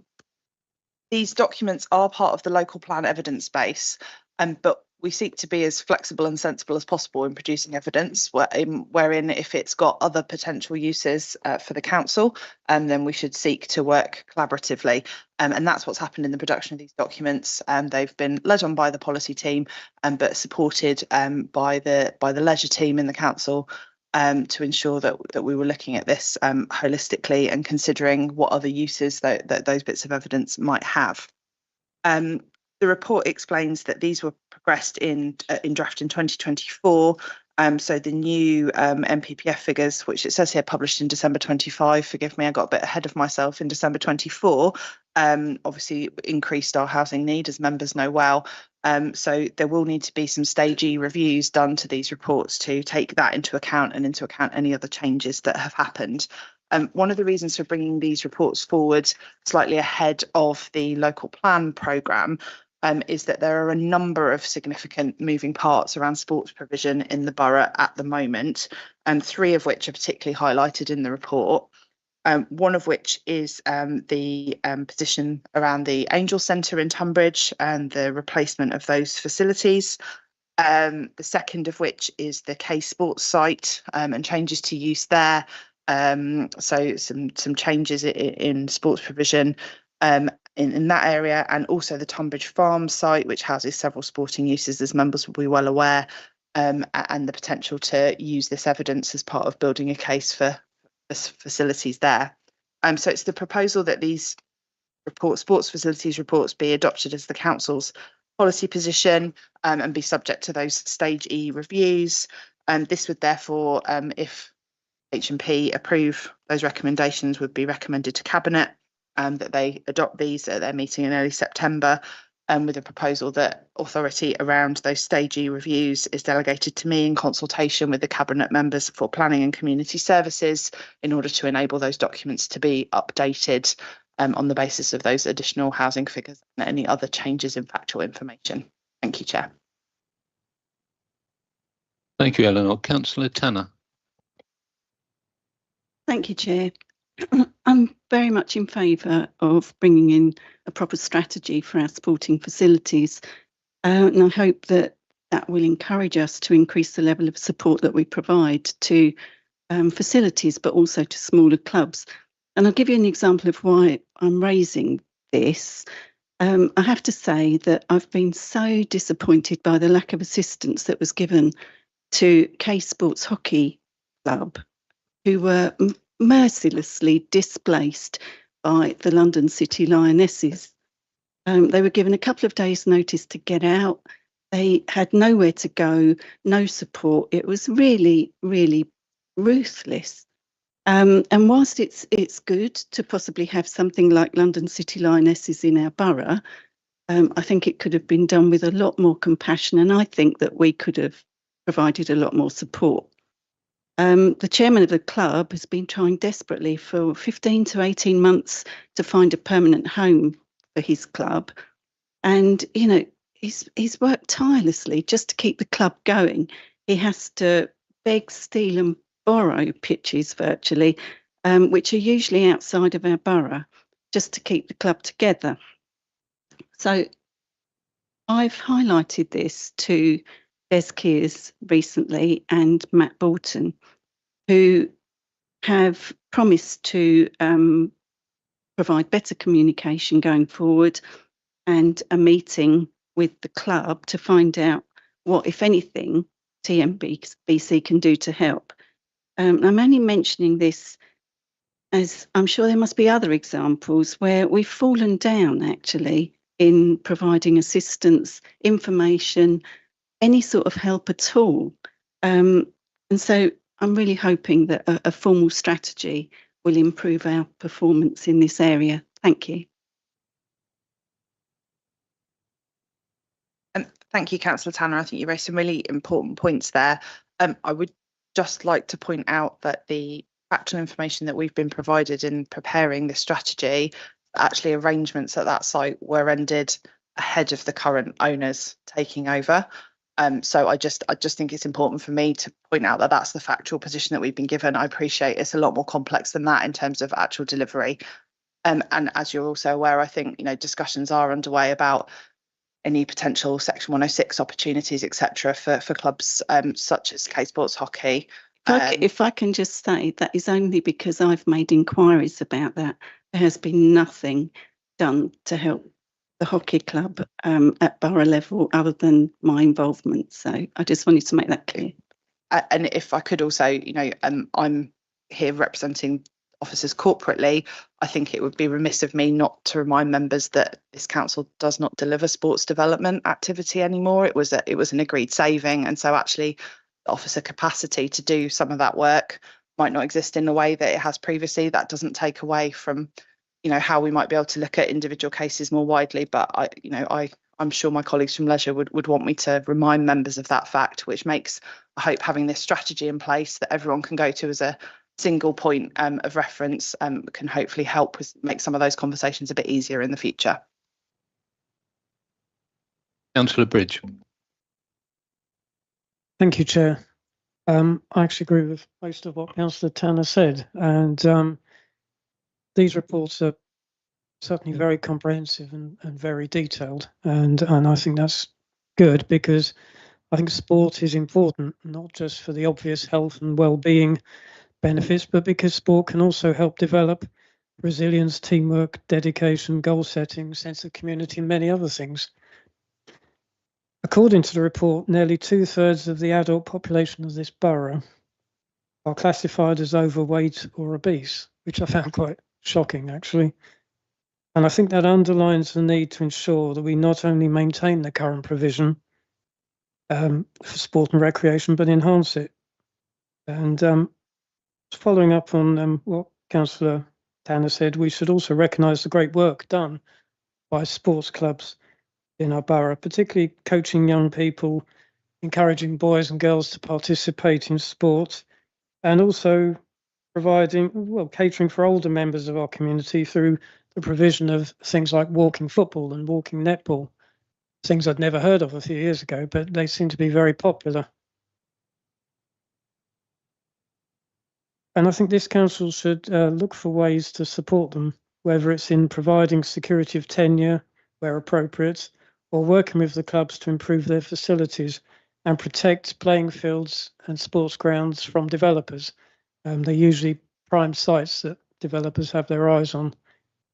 So I welcome this report and I support the proposals set out in it. Thank you.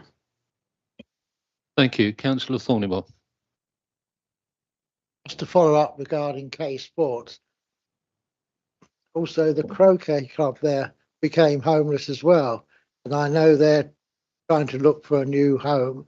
I think they're currently talking to Kings Hill, and that might be seen as a minority sport, but they were established in the borough, and it's a pity they've got nowhere to go.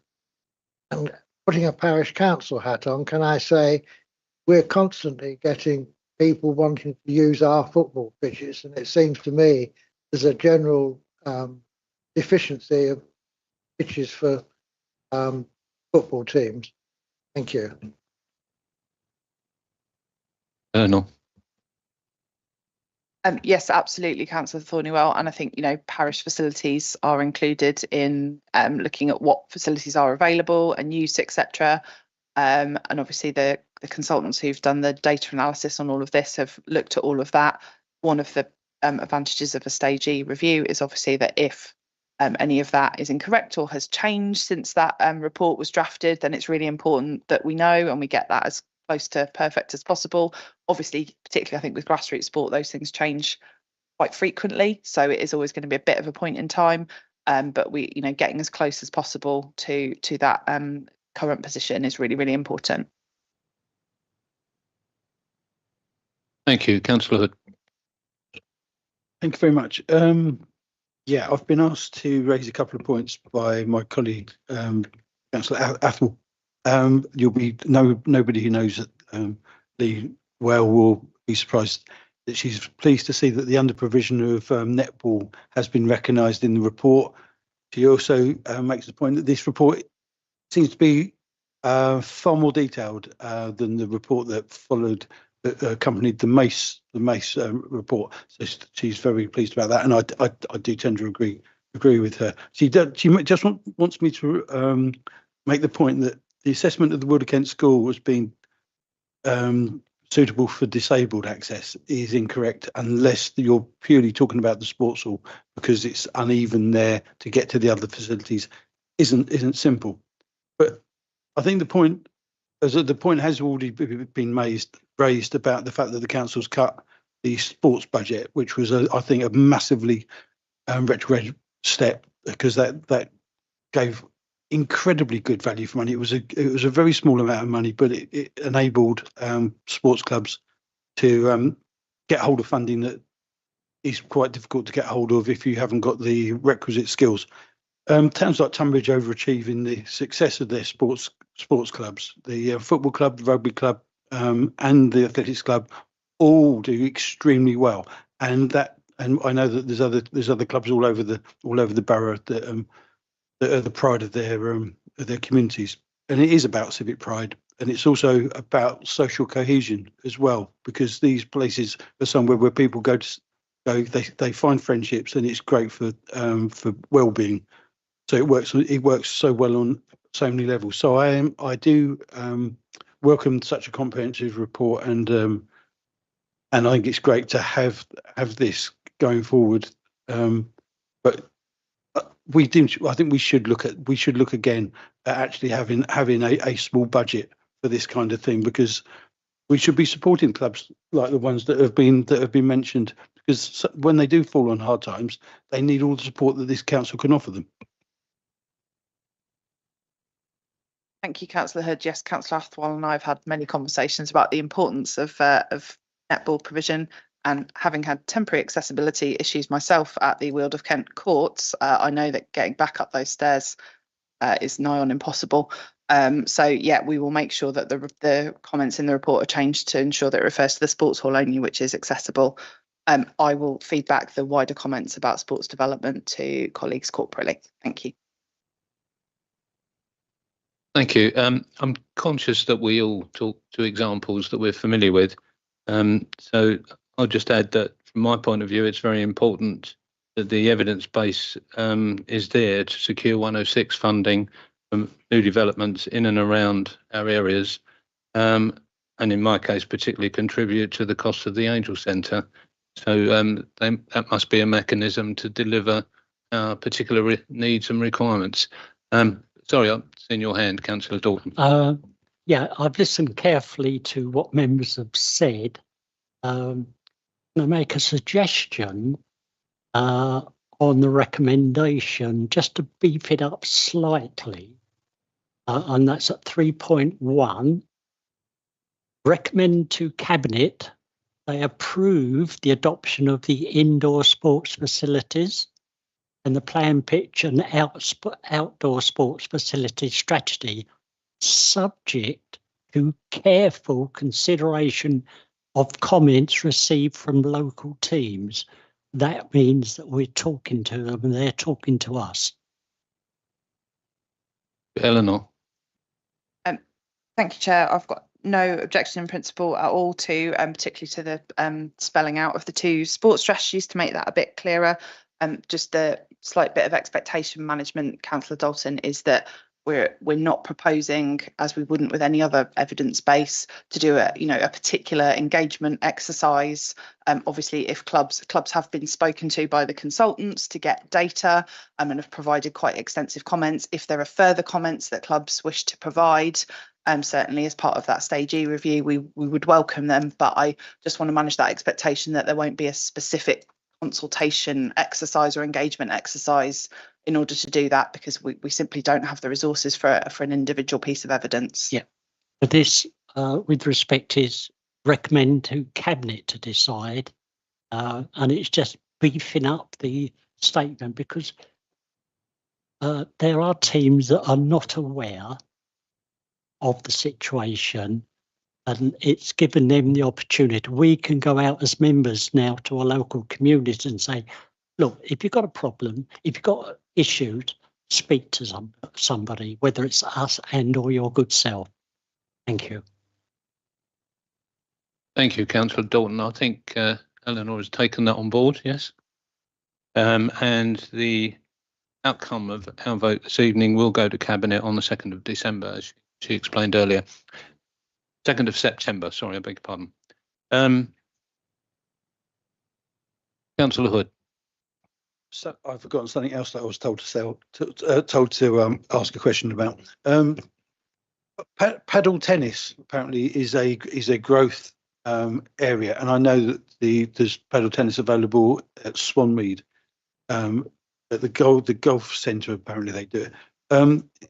Is that a little bit of an oversight, that because I know it's been on the growth for a long while? Is there something that could be done to bring that within this work, or is it too late for that? I think the issue is that it is a very fast growing sport. It's one of the fastest growing sports in the world. Paddle tennis, pickleball, all of those variations. I think we've got to be guided by the information provided by Sports England guidance, etc. So it might not happen as part of this piece of work, but I don't think that not having every single sport specifically mentioned in here rules out that if there is an obvious business case for them, etc., that we can't look to support. Again, though, if we get feedback, as what Councillor Dalton said, from lots of paddle tennis clubs who are looking for sites that they can't get, then that might be something that we need to consider. But also I think under the general tennis umbrella, the Lawn Tennis Association are doing a lot of work in that area in that regard as well. So I would expect them to pick it up as the professional body. Thank you. On that basis, I'll move to the recommendation 3.1 and 3.2 on page 113. I would move to recommend them both. Can I have a seconder, please? Of Councillor Bell. Can I take that by general affirmation? Thank you. So just to make clear, that was with the proposed amendment. Thank you. Thank you, Councillor Dalton.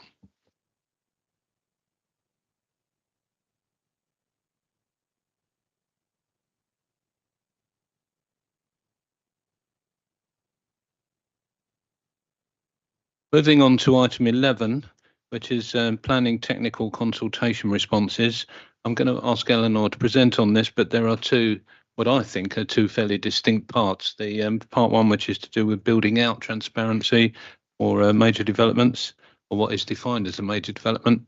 And the other is the proposed reform of planning committees and how we might relate to that. And both of them, in actual fact, are impacted by a questionnaire which Eleanor and Councillor Taylor have been involved in putting together for going out fairly shortly, and we will come to that in the course of the presentation. Thank you. Thank you, Chair. Yes, Councillor King's absolutely right. And there are two quite distinct consultations, and they are in two quite distinct states. The first one, which is the pithily titled Implementing Measures to Improve Build-Out Transparency Technical Consultation, MHCLG doing themselves proud there with the technical consultation title. The deadline for that consultation has passed. The submission by the Borough Council is attached as an annex to the report, which was discussed with Councillor Taylor and submitted under my delegated authority. I think the name of that consultation makes pretty clear the content of it. It talks about being able to look at build out transparency and how councils are able to best monitor that, and what information and at what size of development we would expect to see those reports. It gets into some quite interesting issues around what happens where you've got a major site that has been built out by several different developers and how that would be managed to ensure consistency of information.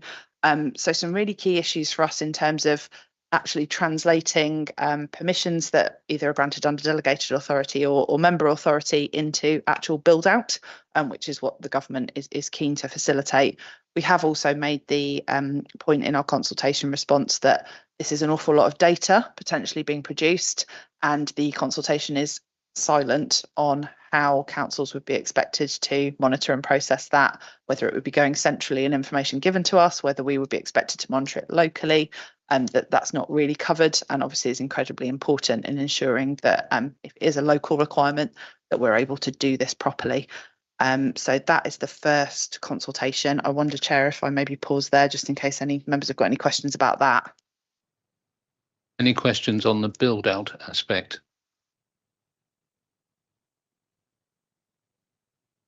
Okay, well, I've got a couple of points I'd quite like to make.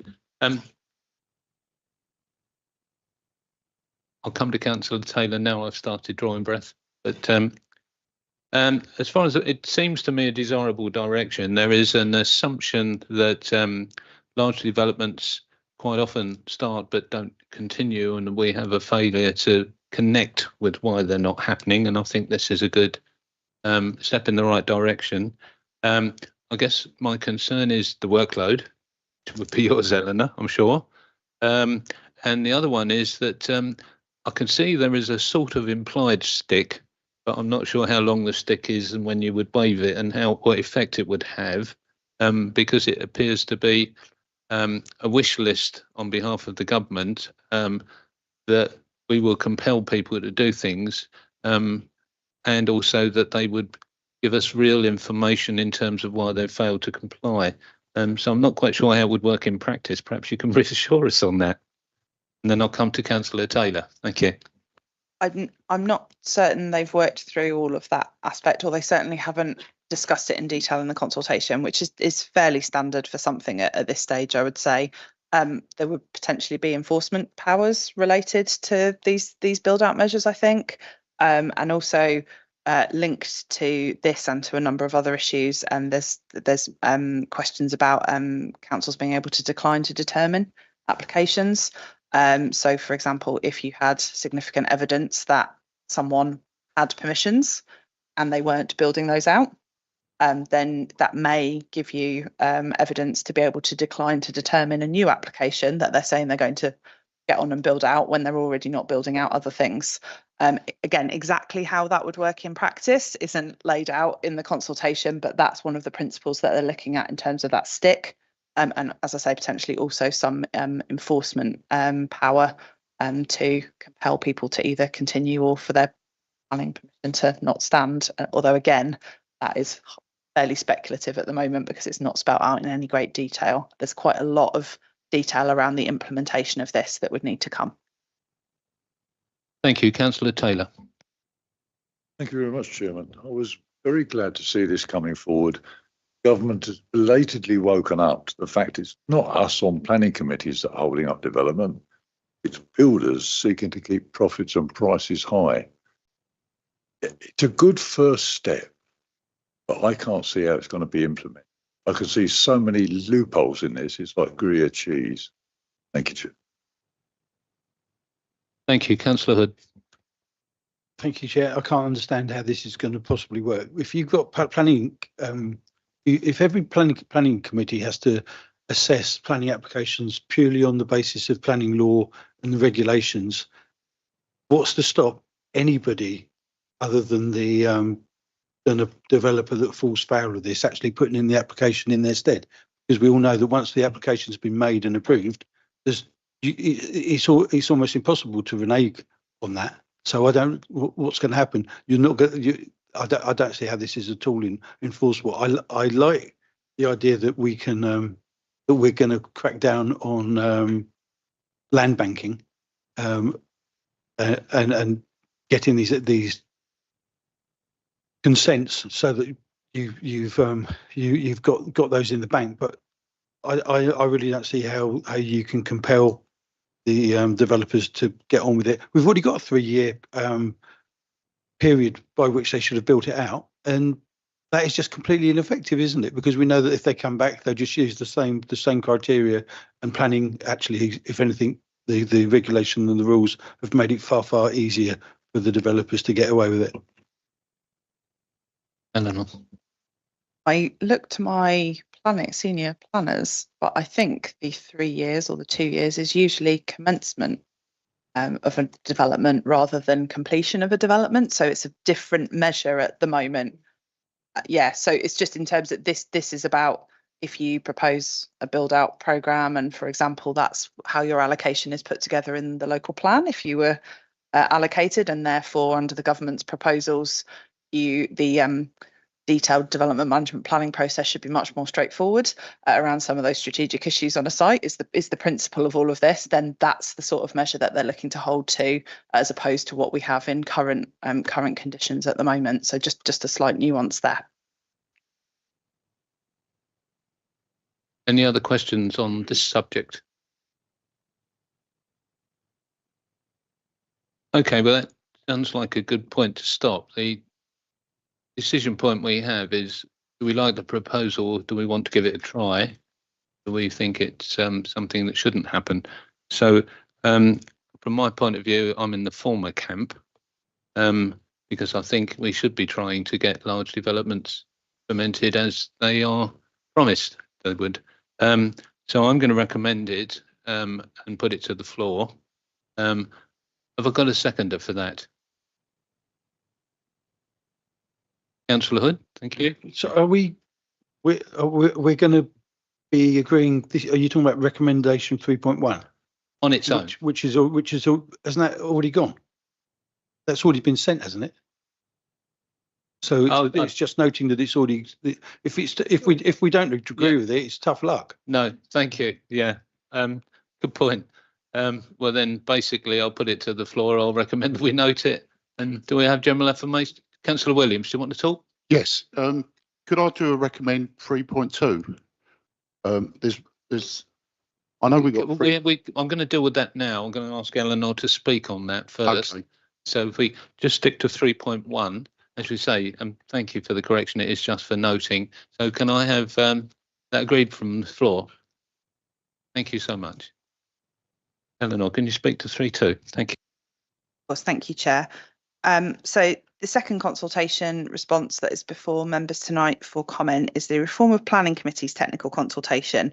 And although that is a large part of what's in there, that's not the only part of the consultation. It does propose reforms to the sizes of planning committees, as well as suggesting that members on planning committees will be required to have a certified programme of training.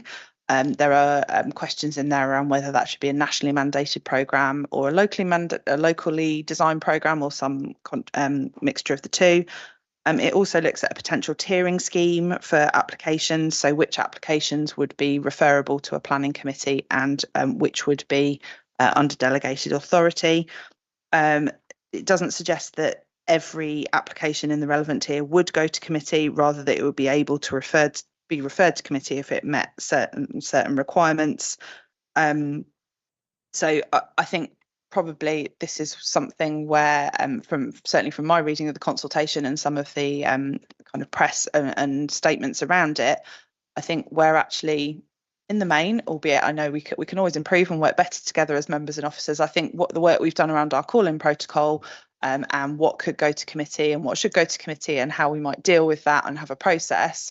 Actually, I think this council is in a very good position compared to some others, and that's where some of these proposals are coming from, because I think in other councils that is a very fraught situation. There are some councils that refer an awful lot of things, and it's not working very well. And so that's one of the reasons that is in the consultation. So I'd just like to say that I think collectively we've done a good job to get ourselves into a position where, in the main, we come to a really good arrangement about what goes to committee and why, and I think everyone's got a good understanding of how that works. So we should be really pleased that we've managed to do that. I would say to members, and being very honest, that in drafting this consultation response, I've tried to take into consideration, some of our officer views around getting to decisions as streamlined as possible, which, as you can imagine, given that that's what the government targets are based on, is a really key performance factor for us as officers, but also to take into consideration what I know are incredibly strongly held views by members. And I think that probably means that some of the proposed responses in this consultation don't quite hit the nail on the head at the moment. I fully accept that, and I fully expect that members will want to make some changes this evening. I hope you understand the spirit of what I've tried to do, but I think this is a really important conversation to have in a forum like this. Just in terms of the process from here on in, we've got until the 23rd of July to submit, I think that's the right date, certainly at some point next week. And so the proposal is that it's the response is delegated to me in consultation with Councillor Taylor to deliver that response within that timescale, so that a further decision from members isn't required, because we wouldn't be able to get one within the timescale. Thank you. Thank you, Eleanor. Before I come to Councillor Taylor, Councillor Hood and Councillor Williams, I'd just like to make a couple of points to excite a bit of debate, really. I thought Councillor Taylor made a really interesting point that the previous build-out sort of accepted that the hold-up isn't planning committee.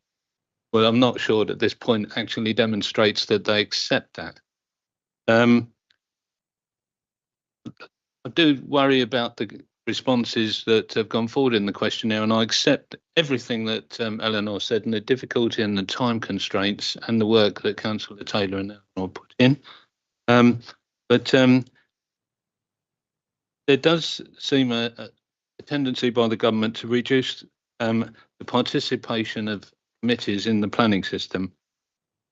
I think the proposal for the Chief Planner and the Chair of Planning Committees to make all the decisions is a bit autocratic, but in practice we make it work fairly well.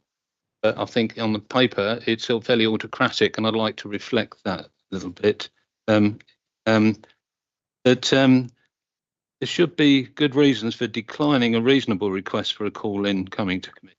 I think they should have a reasonable reason for declining it, not just saying, well, you can't do it. This should be highlighted in our response to question 6, particularly, which is far too amenable to what the government is proposing. Point that I picked up, that it appears that, I think that 5 to 9 dwellings can be really significant in smaller rural villages, of which there are quite a lot in TNBC, but that seems to be not relevant as far as this paper is concerned. The consultation suggests special treatment for London, but not for rural areas where these types of development are much less common. Surely this should be challenged in our response. And yes, there is talk about special training for councillors on planning committees, but the proposals also talked about dramatically reducing the scope of planning committees, as if we are the problem. What's the point in going through this training process only to deal with few applications? And in actual fact, the scale of the volume of work presented to planning committees is not that great. And you actually look at the numbers, and Councillor Hood and I have been doing that recently, haven't we? And it infers that we, as a planning committees, are incapable of making reasonable decisions on applications. And there's an underlying inference that planning committees are a significant cause of delay, which, as I've said, they're not. So I just thought some of that might be some things you agree with and don't agree with. Feel free to do either. Councillor Taylor, thank you. Much, Chairman. I just wanted to pick Eleanor up on a point. She said we have a good planning system now. I think we're heading towards that good planning system, but I haven't quite got there yet. But in all honesty, that is going to change. The government's going to impose this on us. And I agree with your points, Chairman. We need to have a very, very robust. And Eleanor's done a good job in garnering all the varied views together and trying to come to a consensus on each point. And that's almost impossible unless you're a philosopher. So I think she's done the best she can, but I think it could be more robust. And I think that's the way forward, is that members will come up with ideas tonight, and we can work up a much more robust response. I do have one real stopping point in this consultation, and that is about mandatory planning. And I'm passionate in my belief that we are here to represent the views of residents, and we employ planning officers to advise us on planning matters. Yes, training is a good thing. It's useful. I do not think it should be mandatory. Councillor Hood. Thank you very much, Chair. I haven't got a problem with mandatory training. It just seems ludicrous to have all that training, as you alluded to, if you don't get the opportunity to put it to good effect. I am concerned about this business with the tier A being decided by officers' decision, including if they include reserved matters. We get a lot of, as we speak about quite a lot, members don't like outline planning applications with the reserved matters being outstanding. But if it is still legally possible for people to continue to go down that route, we as members should have the ability to call those reserved matters in. And I think that I'm also concerned about the lack of oversight that planning committees are going to have with regard to BNG. I think that this whole business about schemes of less than 10 units being no longer being subject to a call-in, considering the impact it can have on our communities, is utterly ludicrous. I think we have hardly any applications coming in or scheduled to come in to some of our planning committees. Area Planning Committee 1 doesn't have a huge number of coming in at all. I think Area Planning Committee 3 has so few applications coming in. It's unbelievable. I think there is. I completely object to the answer. I think it's question 3. I think that there's. With the answer to question 5 is a bit woolly. I don't think we should be accepting the proposals outlined in terms of what's happening with their proposed tier A. Question 11. I've already made my position on. I think on whether tree preservation orders and that kind of thing should come to planning committees. I'm not sure about that at all. But what really I find difficult is our response to question 12 and the proposal by the government that we should limit the number of members of planning committees to 11. How the hell does that? Where does that leave us here? Because obviously we've got 14 in the planning committee that I'm a chair of, and I don't really understand how that number of members can result in overly long meetings. I just don't accept this. I don't. In my experience, that isn't borne out by what actually happens. At our last meeting of the planning committee, we had one application. We normally only have one application. Every member of the committee, bar one, spoke about that application, and we were still all done within an hour. And that was with the. We had to have some additional advice from Hannah, who set us back on the right track at one point. But it is not a matter that the number of committee members is making the system unworkable. So I'd like some clarification why our answer kind of indicates that could be the case. I know it's a very difficult job to come up with the answers and to keep everybody happy. But I don't really follow the answer to that. Yeah, and yeah, I just don't get it. I don't get it. Okay, I'm going to try and pick up on some of the points that members have made. If there are particular areas where members would like wording strengthened, I'm happy to do so. I have sought to answer. Can you tell I was a bit of a swot at school? I've answered the exam question, answered the question that's been asked. What they haven't done, which they normally do in consultations, but this is a technical paper and that's how I think they get around it, is they haven't given us an opportunity for wider comment. So they've asked some quite specific questions about whether we agree with something or whether we think that a particular issue is a good idea. not always a question about whether we agree with the principle, because they honestly, I don't think want to know the answer on the principles necessarily. So I think I picked up on question 2, the answer I've proposed suggests that reserved matter approvals for major residential development shouldn't be in tier A, that we think that should be moved to tier B so that those can come, and that is using the new proposed development categories. We could extend that, for example, to include not just major but also the medium residential development category, which doesn't actually exist yet but is sort of being consulted on slightly alongside this. And again, in question 3, I've suggested that in smaller LPA areas, which I would consider us to be, that those medium scale developments that they're talking about, 10 to 50 dwellings, which again, I can understand in principle in a much larger planning authority, why those might be seen as more efficiently dealt with in tier A, but I don't agree that that's the case here. So that's what I've tried to lay out, that they need to be very clear about where that might be appropriate and where it might not be. And I again, for the avoidance of doubt, I'm quite happy to say that TNBC would see ourselves falling into the smaller LPA category where that wouldn't be appropriate, because I think that's a useful clarification. Continuing over the page, I think I've tried to say that there should always be an exceptional circumstances option.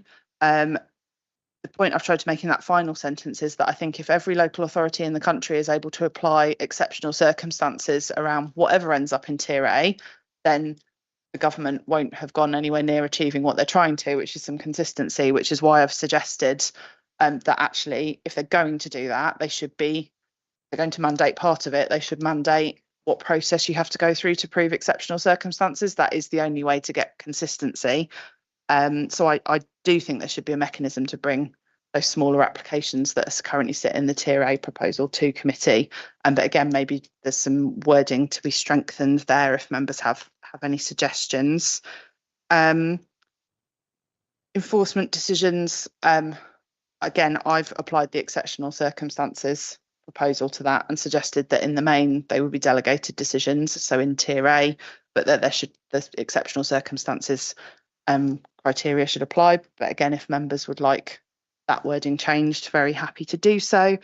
I think in terms of size of planning committees, I've suggested, just written a note to myself, that the sentence where I've said the size of these committees is an acknowledged issue.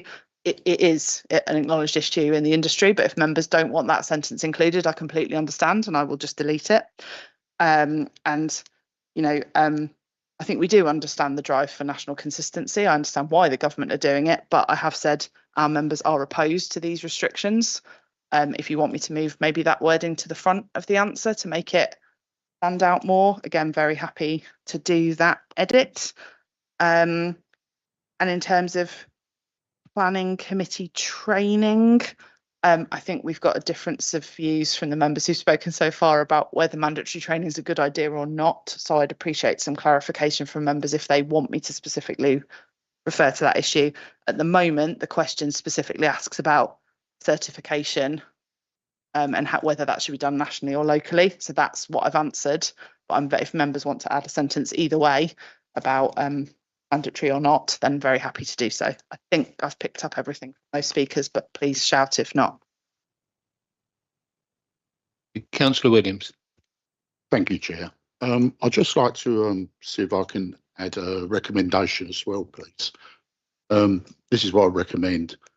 Recommend that the Cabinet Member for Planning, that the draft response to reform of planning committees technical consultation be amended to take into account the comments received this evening and to consult with the committee chair before the response is submitted to the government.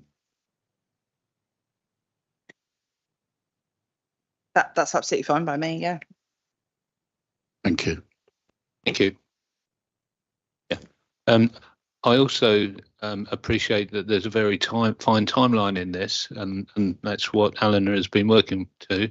And so she, myself and Mike Taylor will be conscious of that and have to respond to that and get this response out. So well noted. Thank you. Councillor Palmer first. Thank you, Chair. I also would like to agree with Councillor Hood about the tree preservation orders. They should definitely be in Tier B. They should be able to come to council, as we were having a discussion in another part of this agenda. Question 12, I also agree that I don't think, how do you cut somebody out of the committee? How did you decide which person is not going to be represented or be able to go into? So I do feel that every member should have the same opportunity to attend on a planning meeting. And on that respect, question 14, fewer than 7 members on a committee would be too small. Well, area 2, we have had, because we were threatened with a judicial review, we have ended up with 6, including me. And it was 6, or even with Cora at 4, and we were pushing it until the last minute. And you don't know until the last minute how many people are turning up. As long as you can get 4 in the room, you're Cora. If we were having to have 7, we could all turn up and then all have to go home with a large application just written off for the evening. Thank you.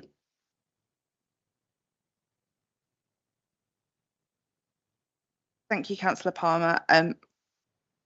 Dependent on other comments, happy to suggest that TPO, I think what we've used elsewhere for what might come to is on occasion the confirmation of a TPO might come to members. So perhaps I could use that same language in this.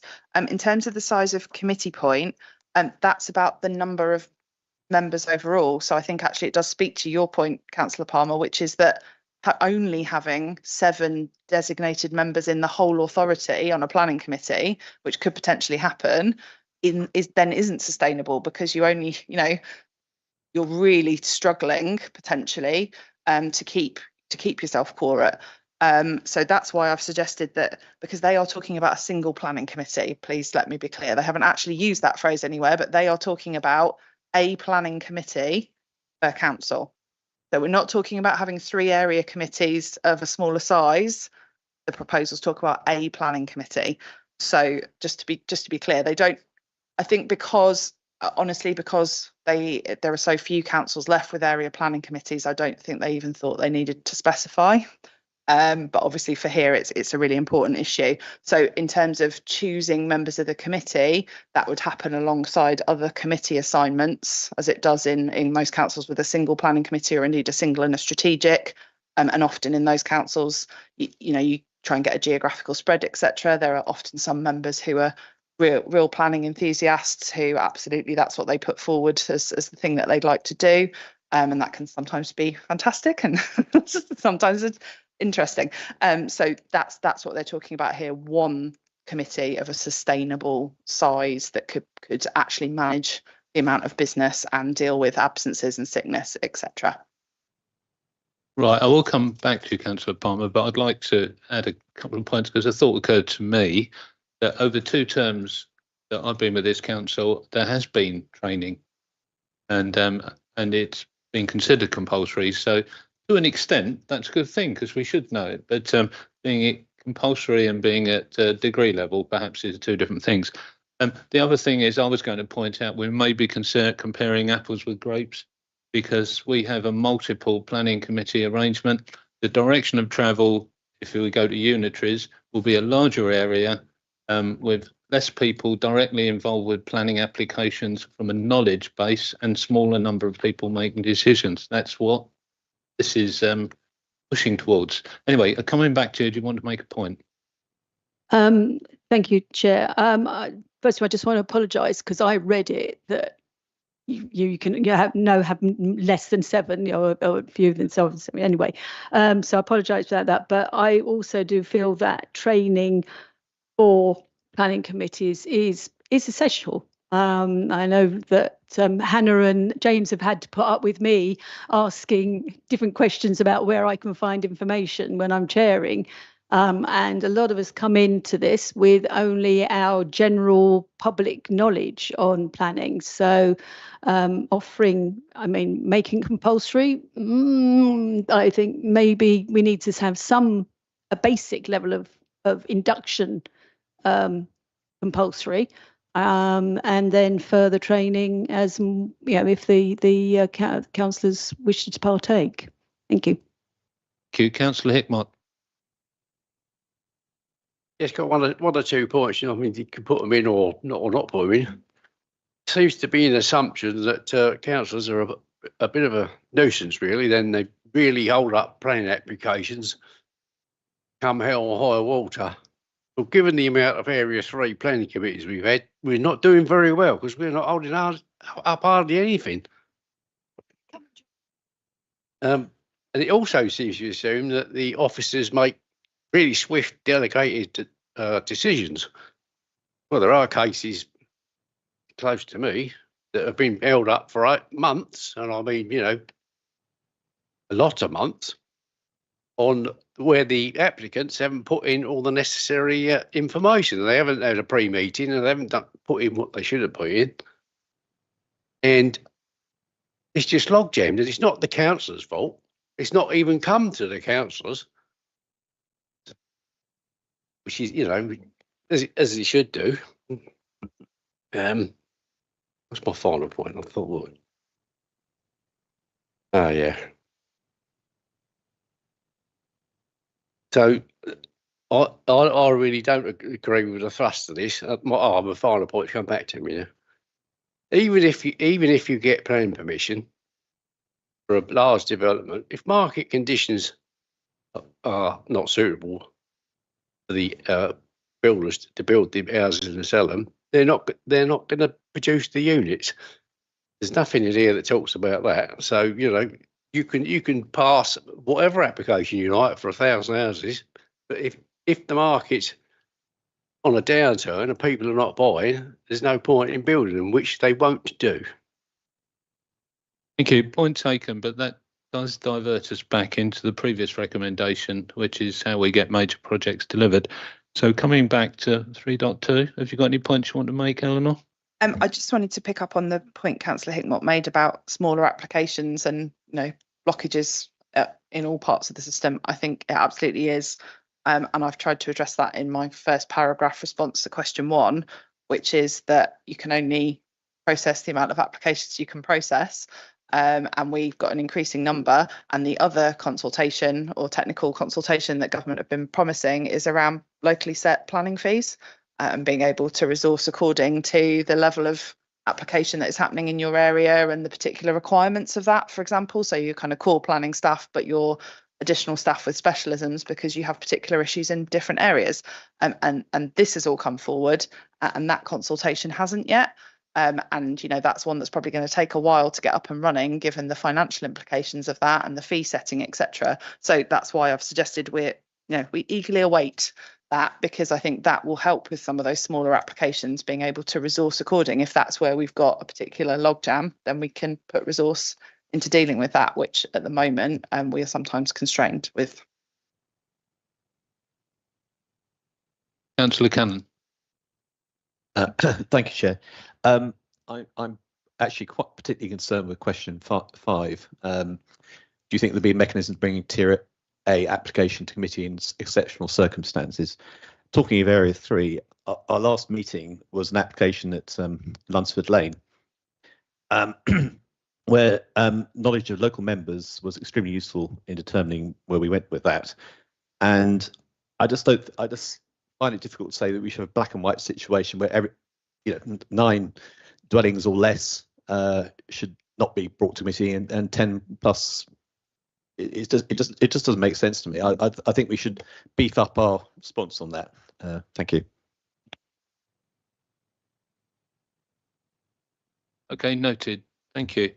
Given the fact that we've discussed changes we feel that should be made to the response, given the fact that we feel that there are a number of areas that it needs to be beefed up, and given the fact that we have a challenge to get this response out within a few days, I'd like to move to the recommendation 3.2, and get your approval past this motion, please. I so recommend. Can I have a? That's, sorry, Chair, that's the amended recommendation that was put forward around including consultation review on the basis of comments. Yeah, so basically that will go forward on that basis. Thank you.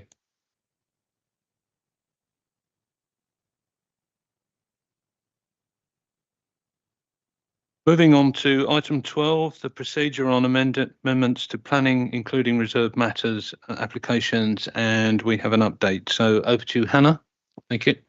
Thank you, Chair. This report is just for noting, but so following the presentation to this committee in December 2024 and Cabinet approval in January 25, a revised procedure for amendments was implemented and a 6-month review was requested to be presented at this committee to identify any issues or any progress. So to date, the procedure has been used at one committee involving a change in building materials. In this instance, the applicant agreed to revise the design in line with members' preferences, and the amended scheme is or should be going under public consultation shortly. Officers are in support of the new procedure in general as well, as it allows further engagement with applicants as well to improve schemes or prevent refusals without requiring full resubmission. I'm not aware of any concerns that have been raised by applicants or agents relating to this process, so it indicates at this point it is understood and accepted. While it's too early to assess the impact on the pre-application income or planning performance agreements, which we discussed in the previous committee, staffing levels have improved, enabling a more reactive pre-app service at this moment in time. The procedure to amendments remains discretionary, with significant amendments still requiring a resubmission. Monitoring of this will continue, and a further report will only be brought back to the committee if the procedure fails to meet the objectives or causes unintended consequences. Thank you. Mike Taylor.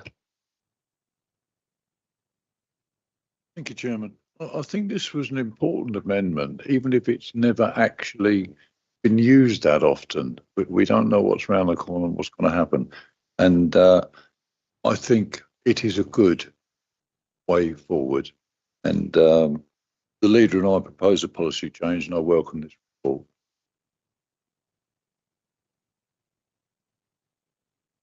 Any other points? Councillor Hood. Yeah, thank you very much. Yeah, yes, we've managed to take advantage of this area one.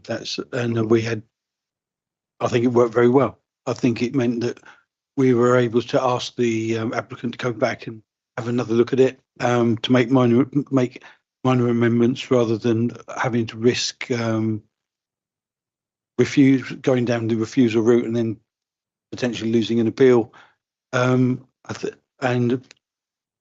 for them having to, maybe if they'd accepted the reasons for refusal, having to go through the entire process all over again. I think it worked well and I commend it.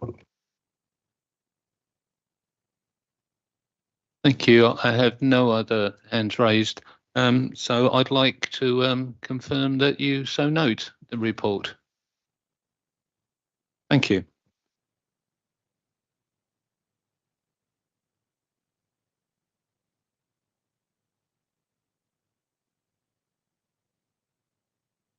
Beg your pardon. Edward, thank you for being so patient. Over to you.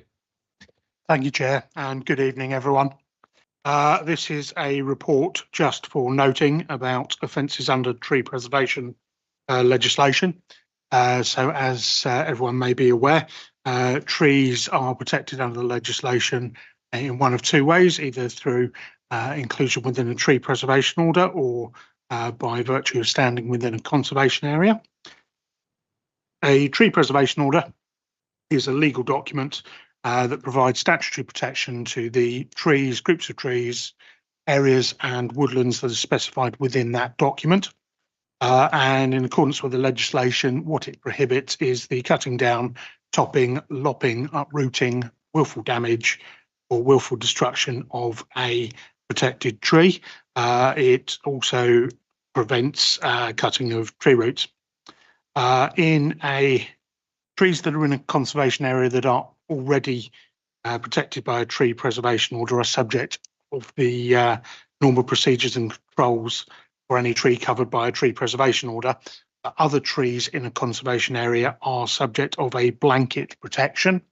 And the way that the legislation works is it stipulates that if anyone does anything to a tree in a conservation area which might be prohibited by a tree preservation order, they are guilty of an offence, but they can establish a legal defence by proving that they have served prior written notice on the local planning authority with sufficient particulars to identify what they want to do, i.e. what work they want to do to which tree, and that they then do the work either with the consent of the local authority or more than 6 weeks after that notice has been given, but before the expiry of 2 years. The legislation sets out essentially 2 offences under section 210 of the Act. The first one, 210.1, is essentially cutting down, uprooting or willfully destroying a tree, or chopping, lopping or willfully damaging it in a way that is likely to destroy it, or causing or permitting such activities.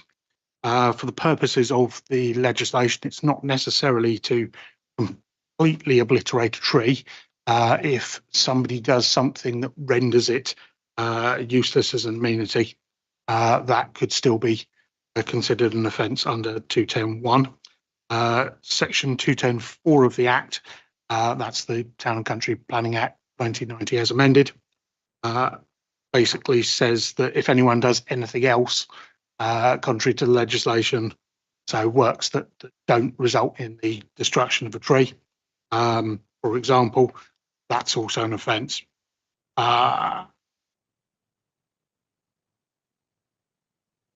In terms of the levels of offence, obviously at UK law, you can have summary offences which are tried in a magistrate's court, indictable offences which are tried in Crown Court, and offences that are triable either way, so in either court.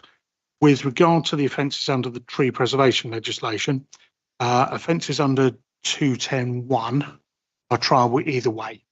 So they could go to a Crown Court under indictment, or they could go to a magistrate's court summary offence.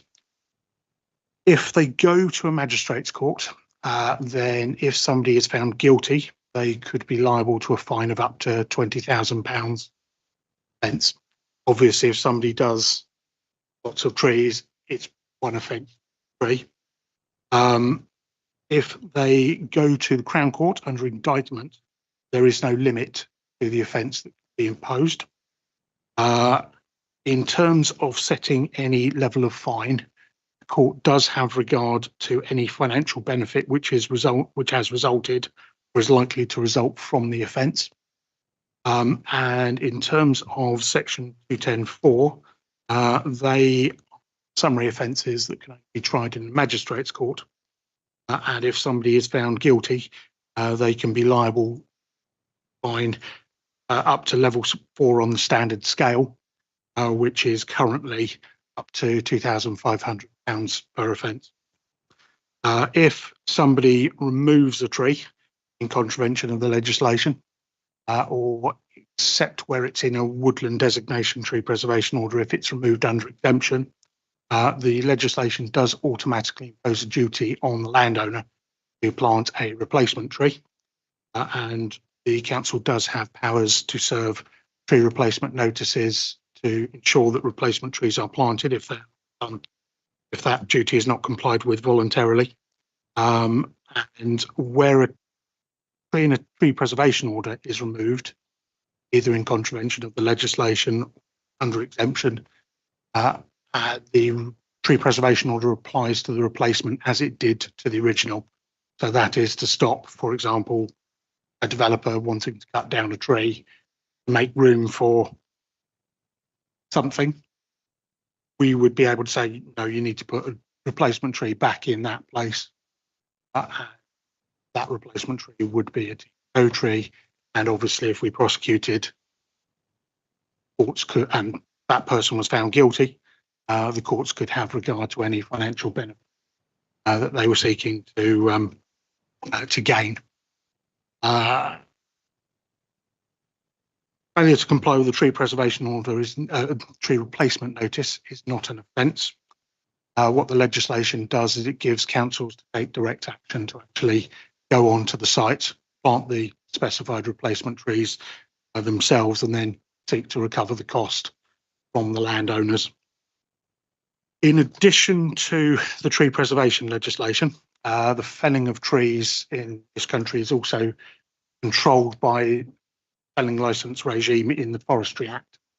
So unless exemption within that act applies, if somebody wants to fell trees, they need to obtain a felling licence beforehand.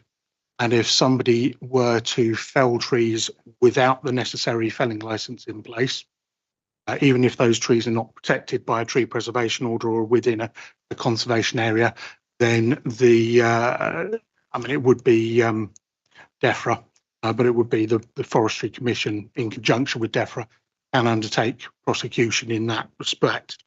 So one example of that, there was a case in to the north of Hetridge Road, which some members may well be aware of and remember, that in January 2022, a number of trees from that site were removed very quickly.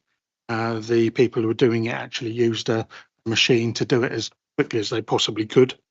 And they were clearing the timber and the stumps from the site again as the work was being done.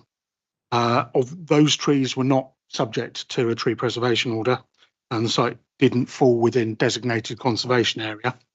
There were no extant planning conditions on site because it wasn't subject to any planning permission. So at the time, members were advised that they hadn't breached the planning or tree preservation legislation.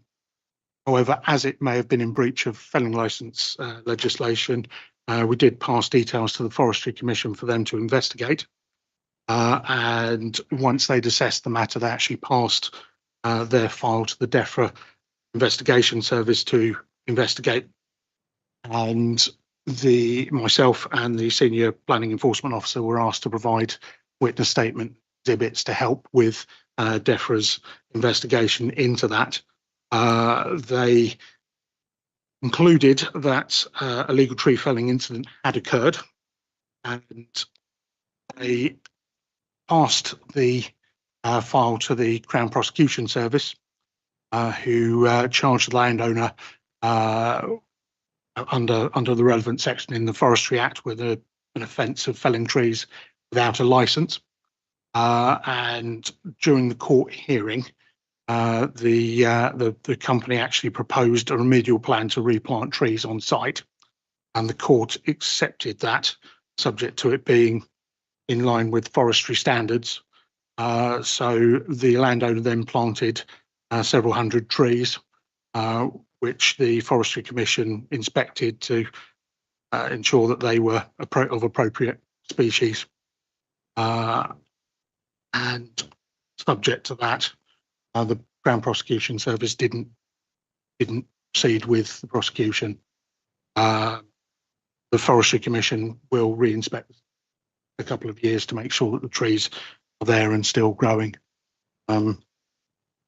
Obviously, wildlife crime is something else that members may be concerned with in terms of tree felling. So nesting birds being disturbed, bat roosts, etc.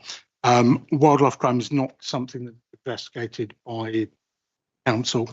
It is actually the police. The police have a dedicated wildlife crime unit. So if anyone has evidence that nesting birds are being disturbed, for example, then send that to the wildlife crime unit at Kent Police for them to investigate, and they can obviously take action if they've got the evidence to do so. Thank you, Edward. Councillor Taylor. Much, Chairman. There's a few people on this council are holding their breath at the moment. I had a lot to say on this, but I've agreed to defer it for now. Councillor Palmer. Thank you, Chair.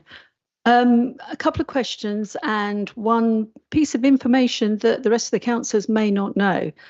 Firstly, thank you for that report. That was very educational. Firstly, the replacement trees, if there is a replacement tree order, do they automatically come under a TPO again? If the trees that were felled were included within a tree preservation order, they will automatically come under the tree preservation order. The way that it's written in legislation is that the order will apply to the replacement as it did to the original. And usually the duty is taken as planting the same thing in the same place. So if you have a tree preservation order that shows an oak tree in a garden, say the front garden of the property, you plant a replacement oak tree. Obviously, there is some scope for variation, particularly, for example, with Dutch elm disease wiping out a lot of elms. Nobody really wanted replacement elms, which were only going to succumb to the same problem. So sometimes you do end up with different species if it's appropriate. It used to be that people didn't actually have to notify us sometimes. So you could have a situation where a council would go down and think, where on earth is that lovely tree gone? It's died and it's been removed under exemption, perfectly fine. Somebody was required to plant a replacement and they planted something completely different. But now the government introduced in 2012 regulations a requirement for people to actually give us written notice where trees are being removed under exemption, so that we actually can make sure that the records are up to date. But yes, if somebody does fell or remove a TPO tree either under exemption or in contravention of the legislation, the replacement is a TPO tree. The only exception will be in a woodland designation if it's removed under exemption. For example, a tree dies, the idea is that you would have natural regeneration of the woodland, but in a woodland designation order, everything is protected. So if you have an oak tree in a woodland designation, it drops an acorn, that sprouts, that seedling is a TPO tree. Again, you're looking at the natural life cycle for the woodland. Thank you. My second question was for ancient woodland, same sort of situation as your case study. So you've just answered that is all totally under protection if it's an ancient woodland designation. If it's a woodland tree preservation order, it's under protection. Ancient woodland has policy protection in that it's very difficult to build things near ancient woodland, and you have to take account of buffer zones, and people have to submit information that demonstrates that there won't be loss or deterioration of the woodland ecology. But it doesn't, ancient woodland designation doesn't have the same sort of protection as a tree preservation order. Obviously, the felling license provisions would apply. So somebody couldn't just go in and pull out an entire ancient woodland. Not that that would actually do them much good, because it's about the woodland ecology. So the soil structure is important, flora and fauna. So even if trees in an ancient woodland are cut down, even where that is part of the natural process, like natural management, like coppicing, it would still have that policy protection where you're saying this is an ancient woodland, even though trees have just been coppiced and all you've got is stalls. We would still look to protect the ecology of that in assessing it. Thank you. The last thing I would like to say, in Area 2, we had an application came forward, and this particular developer, we checked as a parish, the area that he had decimated was under a TPO area. And therefore we thought we had really good standing as to that he had gone through a TPO area. The officers then came to me and said, the TPO was put on in 1965, so it only refers to anything that was standing in 1965. And that he could take anything else out because they were not protected.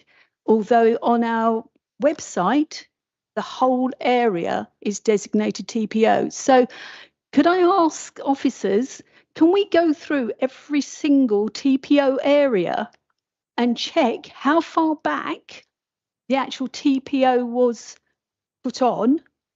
And can we update that before the local plan goes through so that the areas we think are TPO are actually TPO, which I know is a heck of a lot of work, but yeah, we think we've got areas protected and we haven't.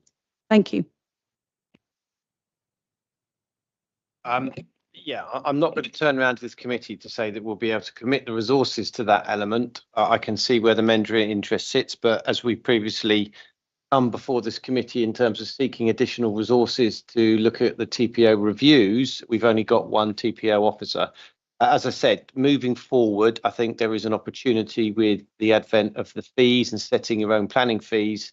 We'll look at in terms of the resources within the team as a wider envelope to see actually what is the cost of processing. So, but I don't think we can commit, well, I know we cannot commit to that request on the basis of our current resources allocation, and that means Ed would be taken away from other priority work. So at the moment, I have to be very honest, we cannot commit to that element. As I said, I think the opportunity exists later to look at our complement of full-time equivalents in terms of support, Ed, and how that transpires later when we're able to set planning fees. Councillor Hood. Thank you very much, Chair. Thank you very much for the report. I requested that the report this was added to the agenda, and it's really valuable to see all of this. It's good to see the case study about Heckridge Road, because I think it's valuable for members to see what the consequences can be. Obviously, today this is particularly timely. We've heard that the people who cut down the sycamore gap tree got 4 years, and it's kind of when you can see that normally the penalties for this kind of behaviour are not so great, and in this case they basically replanted a load of trees, which is a good result, and it's gone through this system, and those trees are hopefully going to establish themselves. I went up there when this and had a look at that hideous machine. I think you did as well, Mr. Jones, and that was a horrible piece of work. And basically, every piece of ecology went through that machine. It was absolutely decimated. The residents there were horrified, and it really brings into sharp contrast the fact that we've got patches of woodland all throughout our communities which don't have TPOs, because no one ever thought that anyone would go into a patch of what is effectively wasteland on a railway embankment and fell everything and destroy everything in there. So obviously we've had recent concerns about the number of trees that are being felled by one of the housing associations, and we've recently had a meeting with them. So we've got assurance now that any trees that Clarion are looking at felling, they will now come to the council and tell us about it, and there could be a conversation about that before they go any further. So I think we are kind of heading in the right direction. In terms of Mr. Jones spoke about elms. We've actually planted quite a few disease-resistant elms, because we're trying to kind of get them back into the environment and see how they get on. But I do take your point about if you're going to put a replacement tree, maybe not put one in there that's going to be more vulnerable than the others.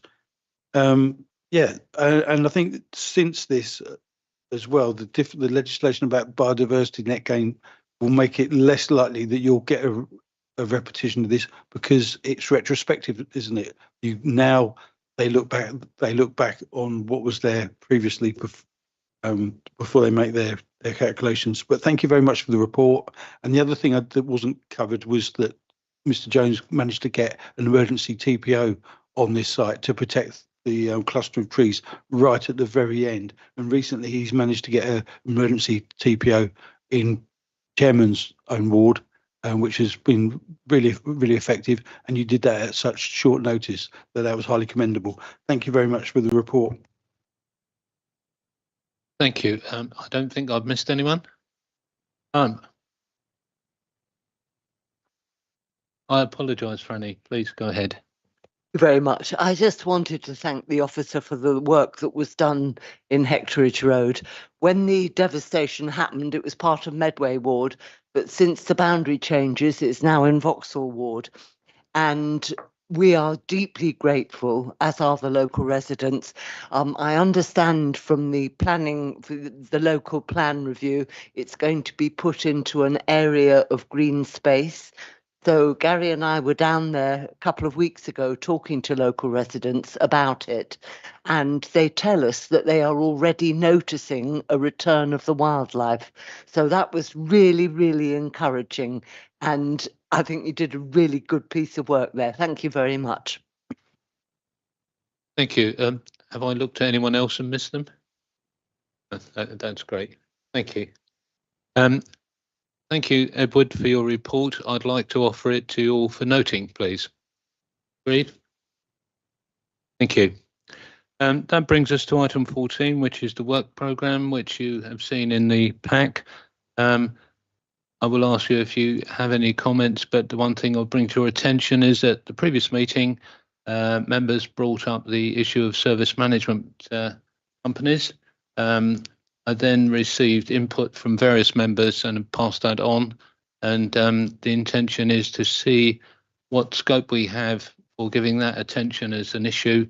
And I believe the plan is to bring it to committee in December. Is that correct? Yes, I got a nod. So just to make you aware of that. Any other issues with regard to the... There's an item on for the October meeting relating to landlords that will be deferred to the December meeting. The intention for the October meeting that is dedicated entirely to the local plan, given the significance of that agenda item. That's our intention.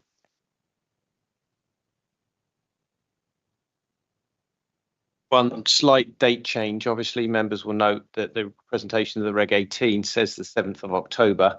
Members would have recently received a sort of an invite saying that that has been slightly delayed to the 21st of October now. So just a slight printing error on the dates. Thank you, Chairman.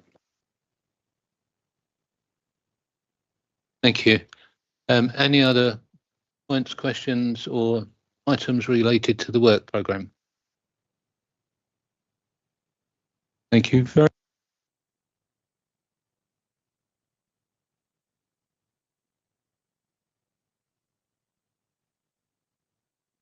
much. Sorry, Sally, no urgent items.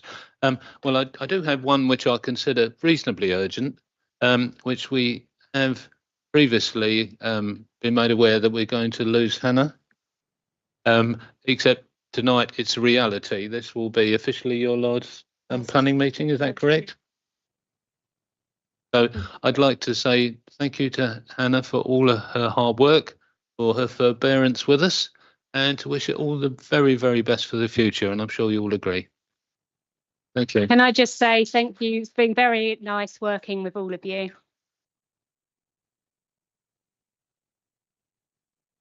Thank you. On that basis, we don't have part 2 proceedings to consider, so I'd like to bring the meeting to a close at, well, I read it spot on 10:30. Well done. Thank you.